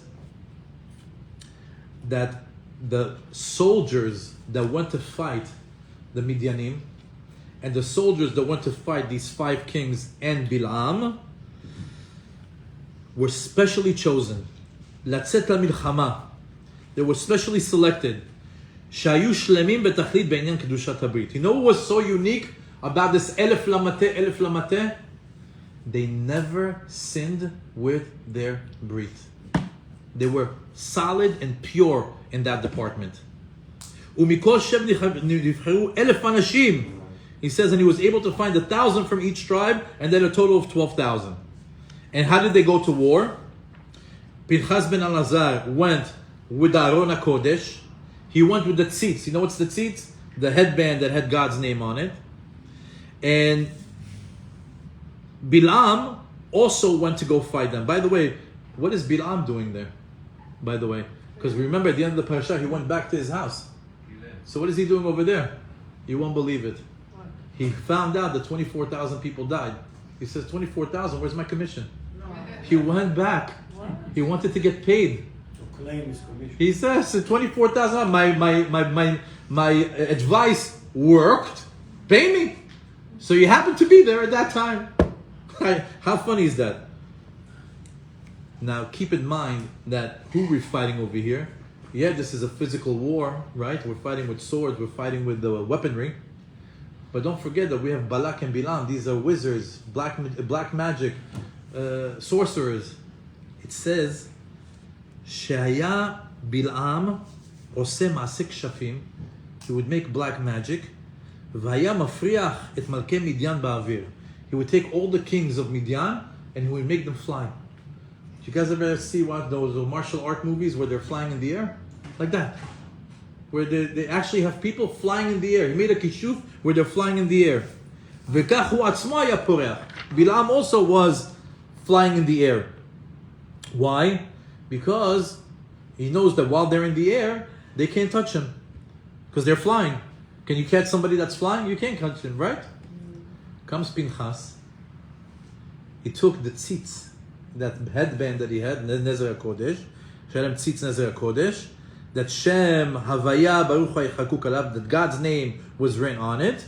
And as soon as he would show them the tzitz, the kishuf would go, and they fell on the ground and they killed them. Now that's what we remember. They said that they died on top of the Midianim. You know why? Because all the Midianim were dead. When they were flying, they killed them and they were on top of them. Sounds like a movie. It is a movie. All the best Hollywood movies are in Parashat Shavua. Furthermore,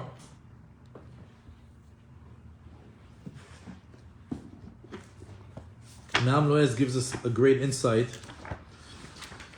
into the war. It says when Pinchas saw Bilam flying in the air, he would say God's holy name and he would run after him. They would chase each other in the air, and when he brought him down, Pinchas took a sword and killed him. Or he took out his sword in order to kill him. Bilam starts to beg for his life. Mitchanen b'fnei Pinchas shelo la'argo. Don't kill me, don't kill me. You know the wicked, they have the greatest way of begging for life right before they die. What does he tell him? אם אתה מניחני בחיים, אני מבטיח לך ששוב לא אגרום שום רע לעמך. If you keep me alive, I will never do anything to harm your people anymore. You trust him? No. You let him go, you will, right? So what does Pinchas tell him? From what I know, you're Lavan Arami. From what I know, you're the biggest crook. Lavan Arami, the word Arami, same letters of Ramai. You're a crook. שביקשת לעקור את יעקב אבינו מן העולם. You didn't want Yaakov to come with the shidduch that with Rivka and Yitzhak. And because of you, he had to go down to Egypt because he was running away from his brother. And after he came down from Mitzrayim, Asita sha'amalek ilachem bahem. You made it that Amalek is going to be the one that fights the Jewish people. And now, you took all your powers and all your might and all your bad advice in order to damage the people now in the desert. And now, when finally that you have no power to damage the Jewish people, not as Lavan, not as the advisor to Amalek, and not with Balak and Bilam when you tried to curse him. And even after Kadosh Baruch Hu himself told you, Lo ta'or et ha'am hazeh. Hashem told Bilam, do not curse the Jewish people. And what did he do? He tried to curse him over and over and over again. Eventually, blessings came out. But nevertheless, how many times you tried to hurt the Jewish people, even against the advice of HaKadosh Baruch Hu, and now you're coming and say, oh, please keep me alive. I promise I won't do it again. He says, and because of you, 24,000 people died from the nation of Israel. I can't keep you alive. He took out his sword and he killed him. There's another account to the story. He says that Pinchas couldn't kill Bilam. He says he was trying, and he wasn't able to do it. This one is from, we have Zohar, Yalkut Reuveni, Midrash Talpiot, Rashi, Rabbeinu Bachye, and Rashi Maharya. These are all the Midrashim put together in Me'am Loez. He said that Pinchas tried a lot of different ways to kill him, and he wasn't able to. And he called somebody called Tzeliyah, Mishevet Dan, to come and kill him. And he didn't want to kill him with the Shema Meforesh, with God's name, God's effable name. Why? Shelo tiye lo achiza b'kedusha. Meaning he didn't want to involve anything of purity and holiness in the process of his death, because he actually wished for it when he said, Tamot nafshi mot yesharim. Imagine, what's Tamot nafshi mot yesharim? That I should die like the righteous. Imagine hearing God's holy name and then dying. That's who dies like that? Maybe just only the righteous. So he says, no. You're not going to die by the way of the righteous. So what did he do? This guy Tzeliyah from Shevet Dan, נטל צליה חרב שהייתה חרוטה עליה דמות נחש מצד אחד ונחש אחר מצד שני והרגו. He took a special sword that had a shape of a snake on one side and shape of a snake on the other side, and he killed him with that. He says why? Because in his life, Bilam went after the Nachash to do kesamim. He went after the ways of the snake. He says, so if in his life he went in the way of the snake, let him in his death go by way of the snake. Sha'asaka be'or keshafav, and that's what the pasuk says. Ve'ed Bilam ben be'or hagu becharev. Why to let us know specifically becharev? To know that he died, he lived by the snake, and he died by a sword that was in the shape of a snake. And the last one, we actually mentioned that he wanted to attack the Jewish people with their gift, which was the speech. They came and they killed him with their gift, which was the sword. את מה? עם הנחש? It's a במעם לועז, but we have it over here. זוהר, ילקוט ראובני ומדרש תלפיות. כולם מביאים את זה. Also, Rabbeinu Bachye. Brings it over here. Now, that's Balak and Bilam. What about the death of the rest of the people? Mefarshei Pshat brings something very interesting about how the rest of the people died. It says, Elef lamate lechol matot Yisrael tishakul hatzava. It's interesting because if you tell me Elef lamate, that's what? 1,000 per tribe. Why kefel lashon? Why you say Elef lamate and then again Elef lamate? It's either you tell me it's 1,000 for each tribe, 1,000 for each tribe. So is it 1,000 or 2,000? So it says over here from Sifri, LeRabbi Ishmael, this is the opinion of Rabbi Ishmael, נלקחו סך הכל 24,000. ולרבי עקיבא נלקחו סך הכל 12,000. There's an opinion that was, Rabbi Akiva says 12,000, Rabbi Ishmael says 24,000. And there's another opinion that says, מדרש תנחומא, 3,000 מכל שבט. כי כתוב 3 פעמים, 1,000 למטה, 1,000 למטה, 1,000 למטה. So we have 3 opinions. One, it's just 1,000. Second opinion, 2,000. Third opinion, 3,000. What's the difference? This I heard from Rabbi Sharbani from our shul, Baruch Hashem. He says, Elef Lamateh, the first 1,000, those were the warriors that were completely holy and held strong in the Midat HaYesod. The other 1,000 are the ones that went and prayed and learned Torah. For every soldier, there was a guy that was praying for him and learning in his merit. And they said the other 1,000 are the ones that went and replenished. The ones that brought all the whatever they needed. If they needed food, weaponry, whatever it is. So what they had, the warriors, the avrechim, the tzaddikim that were praying and learning in their honor, and then the ones that were helping them. Stop right here. Let's take it to October 7th. Elef lamate, elef lamate, elef lamate. First of all, that's the formula to winning a war. And that's what I think Israel is lacking right now. They're missing that second elef lamate. They got two, they're missing one. I'll tell you why. Elef lamate, those guys, girls that are putting on their uniform, and they're going to fight, those are the warriors. That's the first 1,000. In order for them to be successful, who do they need? They need the avrech in the yeshiva. They need us. They need the other Jews to be what? Learning and praying for them. That's what's going to give them their strength. And then we need the other 1,000 to replenish them. Those are the Jews on the side of the road, throwing them a bag of water and sandwiches. The ones that are opening up food trucks and come soldiers and eat. We have the elef lamate, elef lamate, elef lamate. The only thing is that the Israeli government likes the free food and the free food trucks for the soldiers. They have their support. But the elef lamate, the one that gives the spiritual. Remember, there's a spiritual warfare and there's physical warfare. We spoke about it. We said that they wanted to fight us spiritually, and then we went and fought them physically, because there is a reality of a physical war and a spiritual war. In order to win a physical war, you must be strong spiritually. You have to have the elef lamate, which is the soldiers, and you have to have the elef lamate, which is the learners. They still haven't grasped it. They still didn't understand. Give it a shot. I always tell them, make an experiment. What if you support Torah for 90 days, for a year? Just say, you know what? We have 30,000 soldiers. We're creating a budget for 30,000 avrechim. You guys just learn for their success. Experiment. Just try. You try everything else. You give $50 million to terrorists so they can build new homes, but they build tunnels. Take half of that budget. Give it to some religious Jews. Try it. All the religious Jews are telling you that's the secret to our success. Pick it up one time. Maybe you try it. What's the difference? Maybe it's going to work. And you have elef lamate, the ones that are fighting. Elef lamate, the ones that are learning. And you have the elef lamate that are replenishing. That's our secret to success. That's our formula. That's how we win wars.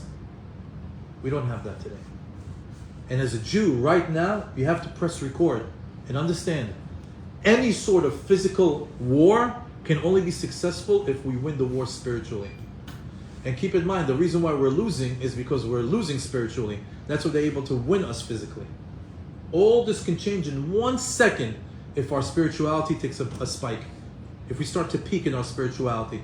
So when we see October 7th, and we see anti-Semitism, and we see everything that's going on in the world, what stops the world wanting to kill us physically? We have to upgrade ourselves spiritually. That's elef lamate, elef lamate, elef lamate on all opinions. Furthermore,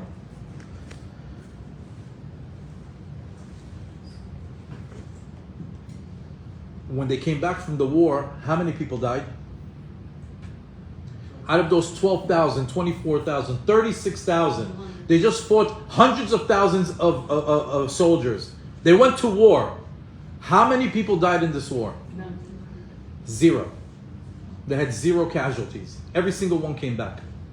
Could you imagine knowing the formula to 0 casualties?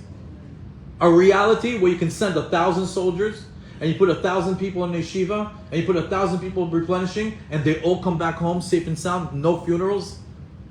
Elef lamate, elef lamate, elef lamate. Perfect formula to war. And today, when we're going through whatever we're going through, as the war is now starting to, emanating from the north. Anybody who's learning this, don't think that you say, what a shame. Why doesn't the Israeli government create a yeshiva for learning? HaKadosh Baruch Hu wanted you to learn this, not so you can point your finger at why the Israeli government is not creating a fund for avrechim so we can do elef lamate.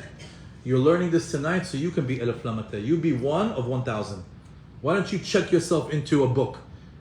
Why don't you tomorrow sit down and say, you know what? There's a soldier out there fighting for his life. I'm going to study for one guy. I'm going to pray for one guy. I'm going to do tehillim for one guy. I'm going to do tzedakah for one guy. I'm going to be elef lamateh. You don't necessarily have to be in a place. You can activate yourself here. Enlist into the army right now. Enlist into the spiritual army right now. Tomorrow, study for an hour, and a soldier's life will be protected for an hour. I'm part of elef lamateh. Don't point the fingers of what everybody else is not doing. Point the finger at yourself and say, why aren't you doing it? Because that's our job.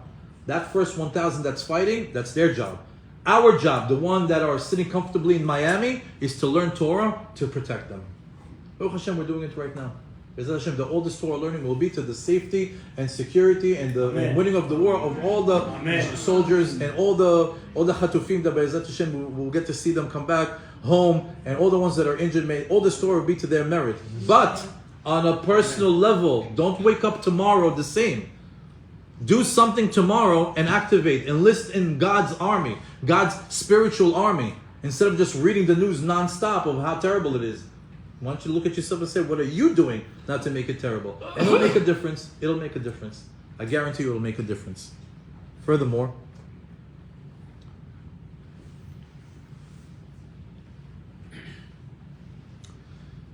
when the Jewish people came back, when the soldiers came back, Moshe Rabbeinu got angry. Remember he said? He got angry with them.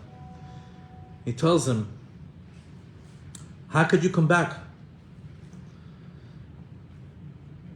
How could you come back with the women? How'd you leave all these women alive? It's because of these women that Hashem got angry at the Jewish people and this whole thing happened. And you go to war and you bring them back? The same women that sinned are the same women that came back. How do we know? How do you know it's the same one? But everybody can remember who they sinned with? Not only that, the people that they sinned with are dead. How did they know that they brought back the woman that sinned? The woman that the Jewish people sinned with, they brought those exact ones to the camp. How do we know? Imam Loaz brings it in. Unbelievable. He says, he would take all the girls, all the Midianiyot in front of the holy headband. וכל אישה יודעת משכב זכר, היו פני מריקות, ואישה שלא יודעת משכב זכר, פניה נשארות כבתחילה. He says that their face would change color. Ones that were already from before, that had known man, their face would change color. The ones that didn't know man stayed the same. ויש אומרים שפניה היו מאדימות כאש. And the ones that sinned, their face turned red like fire. As soon as they pass by it, it's like, when you go into the airport, red light, green light pass. So why didn't kill so it's a good question. Moshe Rabbeinu had a very good question. Why didn't you kill the women? What's the nafkamina to bring them back, all the way back to the camp? So it says in Masechet Yomah, on the 86th page on the second side, Rabbi Yehuda says, Baal Tshuva Amiti. He says, you know what's a big Baal Tshuva? Somebody who does Teshuvah properly? זה דווקא מי שבא לידו פעם או פעמיים אותו ניסיון ממש של העבירה שנכשל בה והוא מתגבר וניצל ממנו. He says, you know what's the real Teshuvah process? A person sinned. That exact same sin has to come to him and he has to withstand it. And if he was able to withstand that sin, that moment again, that's considered a true Teshuvah process. Rambam also brings it that Baal Teshuvah Gabur is somebody who is able to withstand. He even brings it with a woman. שהיה בידו לעשות את המעשה ונתייחד עמה ועומד באהבתו בה ובכוח גופו במדינה שעבר בה ופרש ולא עבר. He says like a person that went with a woman and he wasn't supposed to be with her, and now he's faced with the strong desire to be with her again. Why? Because he's able to withstand the love he has for her, the physical desire that he has for her, and he's passing by the country that she lives in, the city that she lives in, the block that she lives in, and wherever she is, and he didn't sin. He says he had the opportunity, he was in the same place, and he passed on it. Ze Baal Teshuvah Gamur. This is a real person that is a real proper Teshuvah. That's Hilchot Teshuvah by Rambam. And this is why the soldiers decided to bring those women exactly.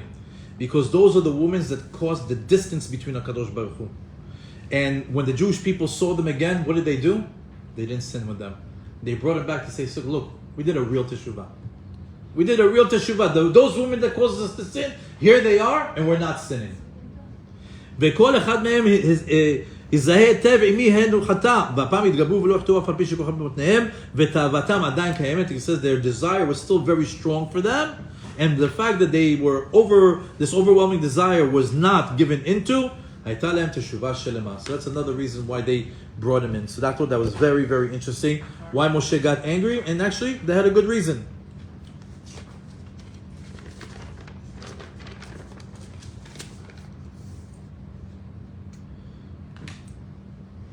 Okay, we're going to conclude with Netivot Shalom. It's starting to be one of my favorite books, Baruch Hashem. So good. The Pathways of Peace. I'm going to just bounce around a few concepts over here.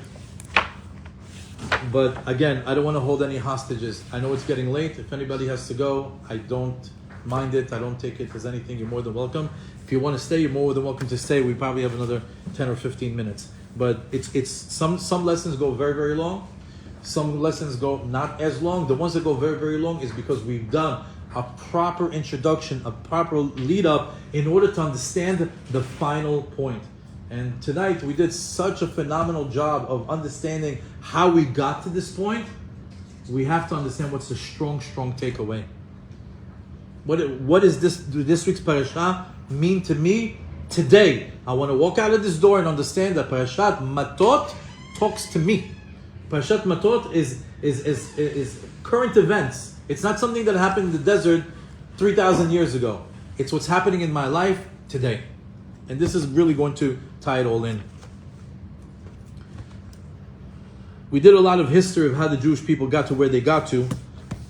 Let's focus in on Parashat Matot, on this war, this Nikmat Hashem, that Kadosh Baruch Hu instructed Moshe and the Jewish people to go seek vengeance on Midian. You're not going to believe it, but the Zohar HaKadosh says, שלא הייתה עת צרה קשה יותר לישראל מיום היותם לגוי כבשעה זו. אף יותר מעט שעמדו על הים מצבם הקשה לאחר חטא העגל. He says there was no greater danger to the Jewish people since the time that they were created as a nation like this moment, even after the sin of the golden calf. שדעת בלעם ובלק הייתה על ידי לבן. He says that the ideology that Balak and Bilam, or the approach or the intention that Balak and Bilam had, was the original intention of Lavan. In other words, Balak and Bilam, they were so dangerous, they wanted to uproot the Jewish nation completely, annihilate, eradicate, take Hitler to the millionth power. That's Balak and Bilam. They wanted to uproot the foundation of the existence of the Jewish people. Why? Because at that time, Balak and Bilam were the top ministers of the Sitra Achra. They were the top ministers of the dark side.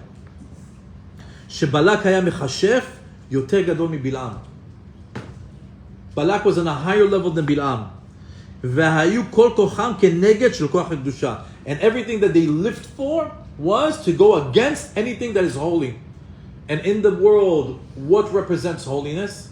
Which nation represents holiness? The dark side's enemy is the Jew. And they were the top ministers of the dark side.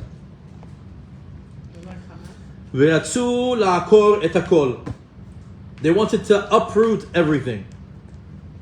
Because sometimes there's war for a particular thing. I don't agree on a subject. I don't agree on a piece of land. I don't agree about a policy. Okay, you fight wars about certain things. That wasn't their war. Their war was destroy, annihilate, uproot, get rid of, that there should be no existence of the Jewish people. So that is a grave danger when somebody wants nothing of you left. Not just a piece of land, nothing of the Jewish people left behind. Milchama la'akor et hakol. So this was the greatest danger that faced the Jewish people ever in history, is this moment with Balak and Bilam. And what was their essence? Sheyasu pirud ben HaKadosh Baruch Hu ve'Yisrael. That they wanted to create the distance between God and the Jewish people. What did we learn about somebody that wants to do that? What happens? What's the fate of a person? What's the fate of the ones that want to distance God's children from God? Immediate anger from HaKadosh Baruch Hu. We saw that with the Asafsuf. We saw that with Amalek, and we're seeing it here with Balak and Bilam. They wanted to, arali, kavali, right? They want to distance us from HaKadosh Baruch Hu. וזאת הייתה הצהרה הגדולה ביותר לישראל שמעולם לא הייתה כמותה. We were never in such danger. So if you ever think, what was the worst time in history of the Jewish people? 99.99% of the people are going to say, the Holocaust. But what is it really? Balak and Bilam. Balak and Bilam was the most dangerous moment in history for the Jewish people. People almost there. What? People pretty much there. We're almost there. Be'ezat Hashem, well, Be'ezat Hashem that we won't be there, but and what was his in Masechet Sanhedrin on the 106th page on the first side says, Elokim shel elu soneh zima v'alach lachshilam beze kedei la'akara min hashorish. He says, how do you uproot the Jew from his essence? Take him out of his holiness. Take him out of his purity. Make him have illicit relationships. Let him go with a goyah. That's how you uproot the root. How you uproot the essence of a Jew when you go with a Gentile. Furthermore, it says, Klipat Midian, he Klipat Amalek.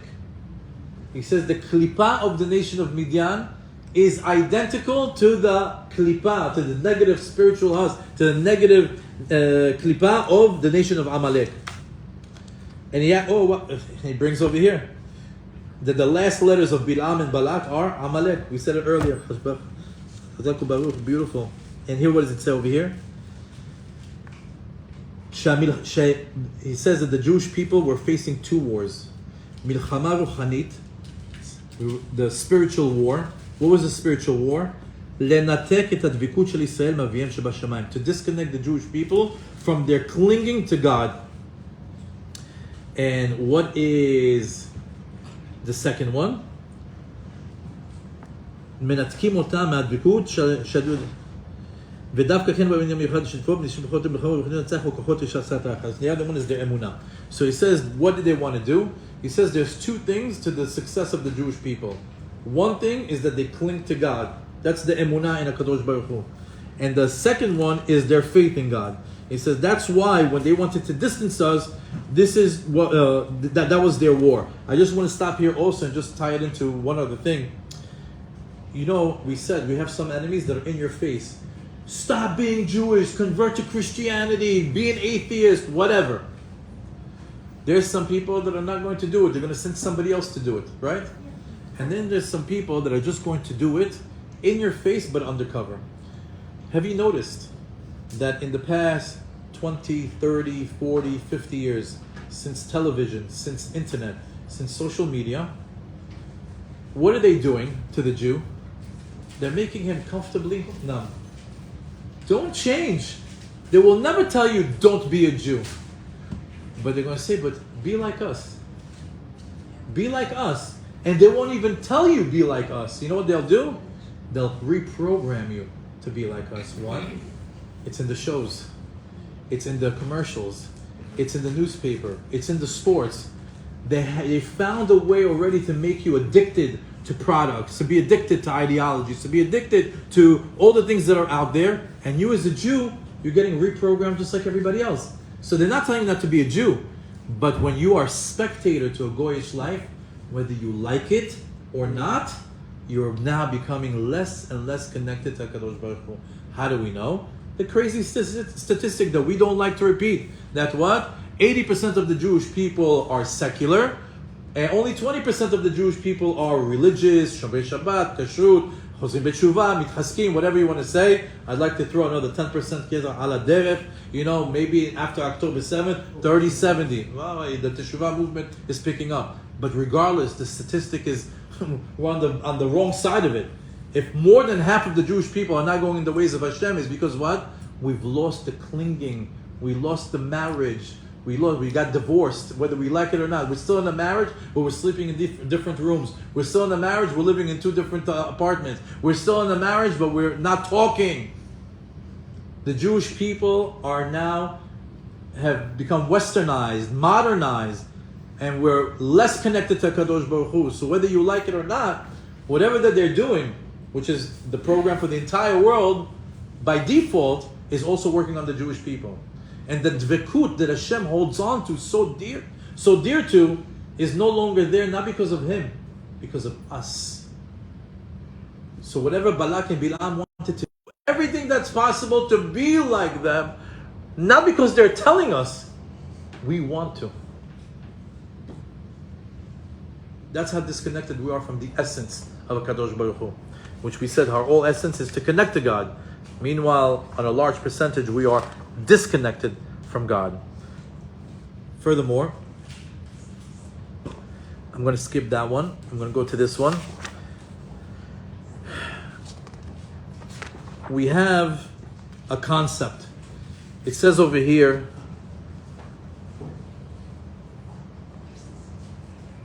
it says in the pasuk, Kitzorerim hem lachem. Do you know what the word tzorer is? What's oppressor? Amazing. There's a good word. I didn't have that one. Haman was tzorer haYehudim. Rabbi Nachman from Breslov says, Kol ha'olam kulo gesher tsar me'od. That the whole world is a very narrow bridge. Tsar, tzorer. You know why it's a very narrow bridge? Tsar, when you have a narrow bridge, you have 2 people walking. Only one person can pass. What does that mean? It's either me or you. Haman, tzorer haYehudim. What does Haman say? He's either me or you. Meaning, you have to go, I stay. We have over here, Hayu, Kitzorerim hem lachem, in a present tense. That know that the ideology of Amalek, the ideology of Balak and Bilam, Kitzorerim lahem lachem. Tzorim is in the present tense. It's always going to be an ideology of either me or you.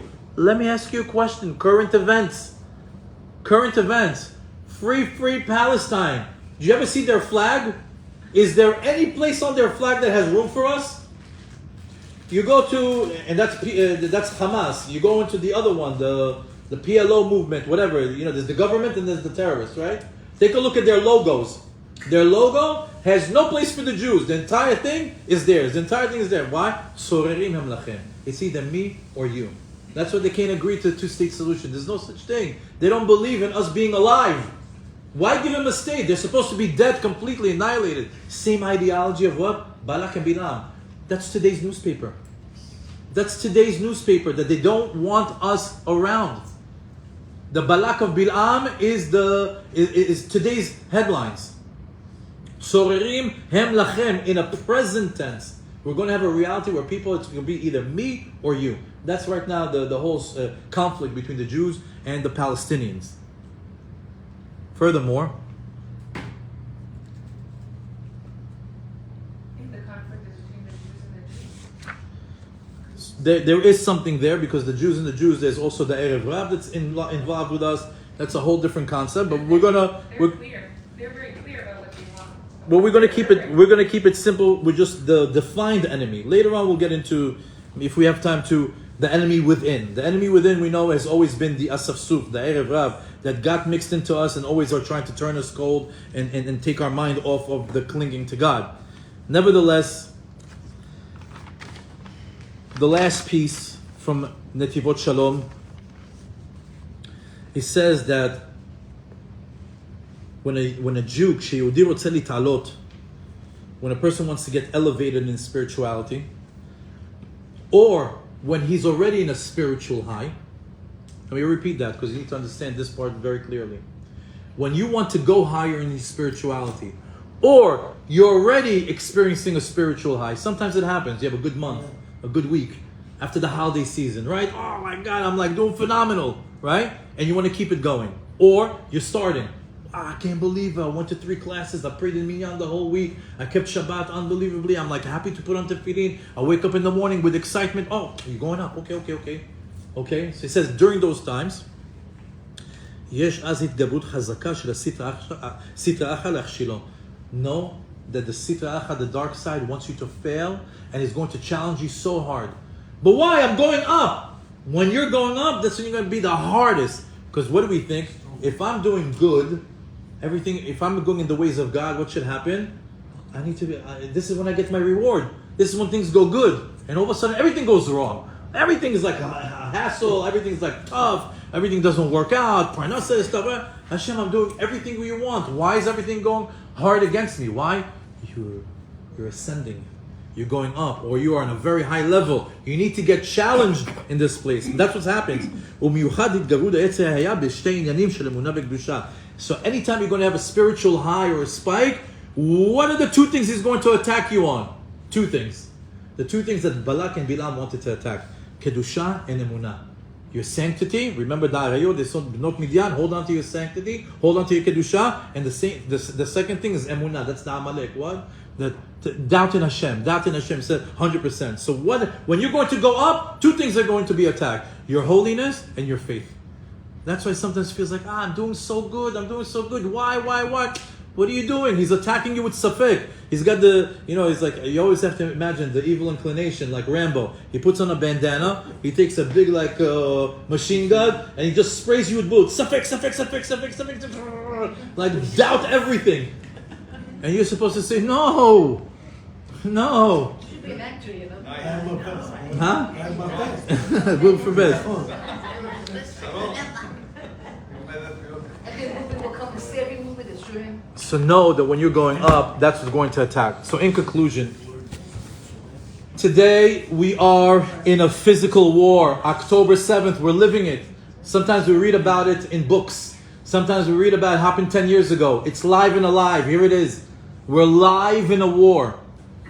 Who's going to win? We don't know. But we know that we're in a spiritual war. Even though that it's a physical war, tonight we learned that there's no spiritual war. There's no physical war with no spiritual war. So in order for us to win physically, we have to increase our spirituality. Elef lamate.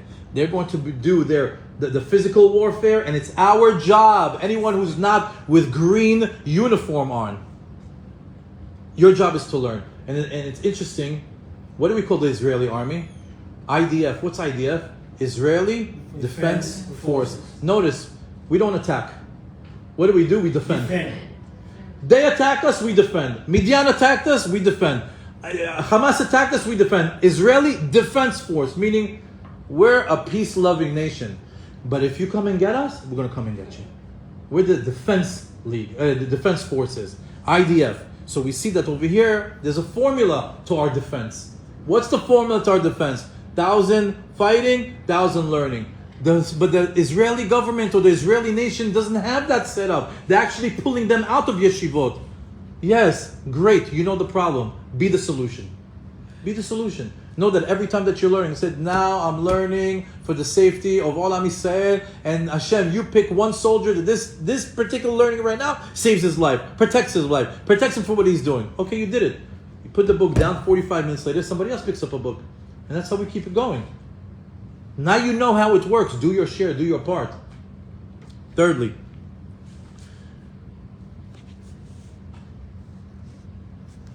in a world where the gender lines are being blurred and arayot are being normalized in society, there's a big push for LGBTQ plus and all the rest of the alphabet. There's a big push right now in the world. Elokim shel ele soneh zima. Hashem can't stand what's happening in the world. This whole normalization of everything else but man and woman is the thing that angers God the most.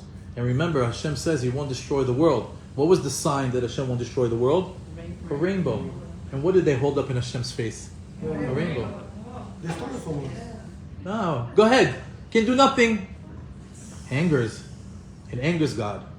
And we have to understand We have to understand that this normalization that is now bleeding into a lot of different places like schools, classes, younger children, into electronic products, into the internet, into branding, you have to think twice if you can let your son shop on Nike.com. He's shopping there for a sneaker, and you have to watch out for LGBTQ all over the place. What happened? You can't even shop normally anymore.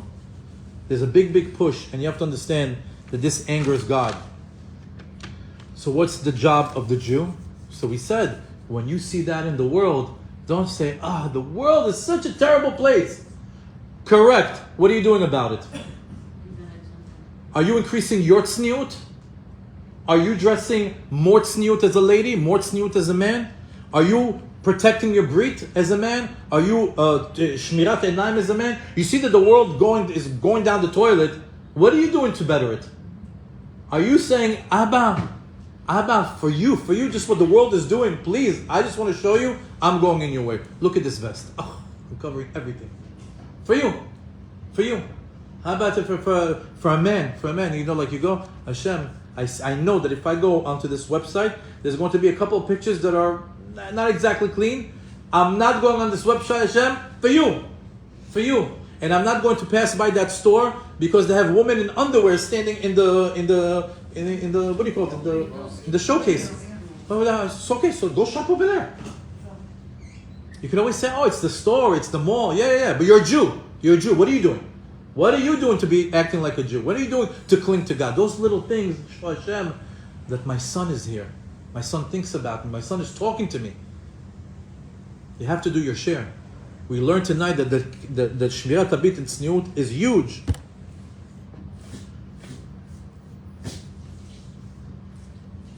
We need to distance ourselves from anything that distances us from HaKadosh Baruch Hu. We need to distance ourselves from anything that angers HaKadosh Baruch Hu. And a good way to do that with everything that you do is asking yourself 3 words. 4 words. Ze makriv or marchik? What I'm doing right now, is it bringing me closer to HaKadosh Baruch Hu or distancing me from HaKadosh Baruch Hu? Right now I'm about to talk Lashon Hara. Is it makriv or marchik? Am I getting closer to Hashem or farther from Hashem? And now I'm looking at this thing online. Wait, let me ask that question. I ask myself that question 100 times a day in order to cling to God. Is it makriv or marchik? Are you distancing me or bringing me closer? Marchik. Put it down. I'm going to go hang out with these friends that are going to use foul language and just drink and do this. Is it markiv? Going with them, is that going to bring me closer to Hashem or distance me? The minute you start asking that question with everything that you do, you can become a better version of yourself. You can become a better son, a better daughter to God. If you know that everything that you're doing has the intention to either get closer to God and you're playing defense, not to distance yourself from God. Is it makriv or marchik? Furthermore,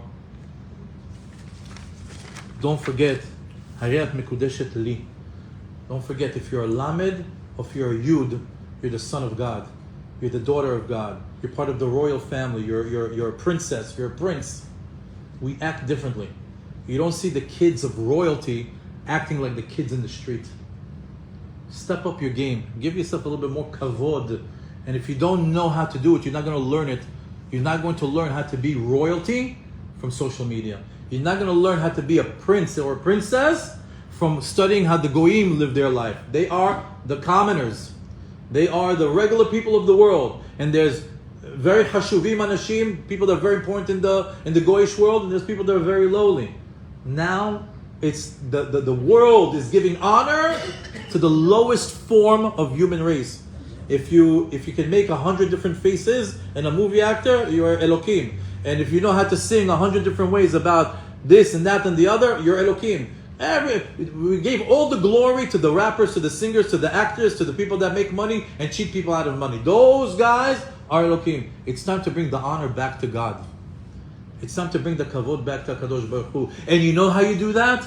By you acting like royalty. Because when they look at you, they see, look at the daughter of God. You're a promoter of HaKadosh Baruch Hu. You're the promoter of Judaism. You're the promoter of Torah lifestyle. So when they see somebody like you, you see that things get elevated in the world. There's a lot of problems in the world. When you see them, turn the finger at yourself and see what am I doing to make it better. And Hashem looks at you and He says, I see you. I see you. And I appreciate you. And I'll reward you. And I'll protect you. And I'll have a relationship with you. And I'll speak with you. Hashem has conversations with His children. You just have to have your spiritual antenna up to pick it up. You have to be in tune. You have to be connected. Don't forget, you're either the Lamed or the Yud, but you belong to God. And we need to fight. We need to fight for our clinging to God, and we need to fight in order for Hashem cherishes and protects us, because we never forget that we're right now in a very, very dark period, and we've been in many, many dark periods before in our lives. And שבכל דור ודור קמים עלינו לכלותנו והקדוש ברוך הוא מצילנו מידם. Hashem always saves us, but there's always one thing that had to happen first. We did a proper teshuvah process. No salvation is going to come without a proper teshuvah process. So the whole world has a lot going on, but Baruch Hashem, what are we here? 20, 30, 40 people? Do your share, and the world will be a better place because of it. My apologies for a long class, it was necessary. Amen.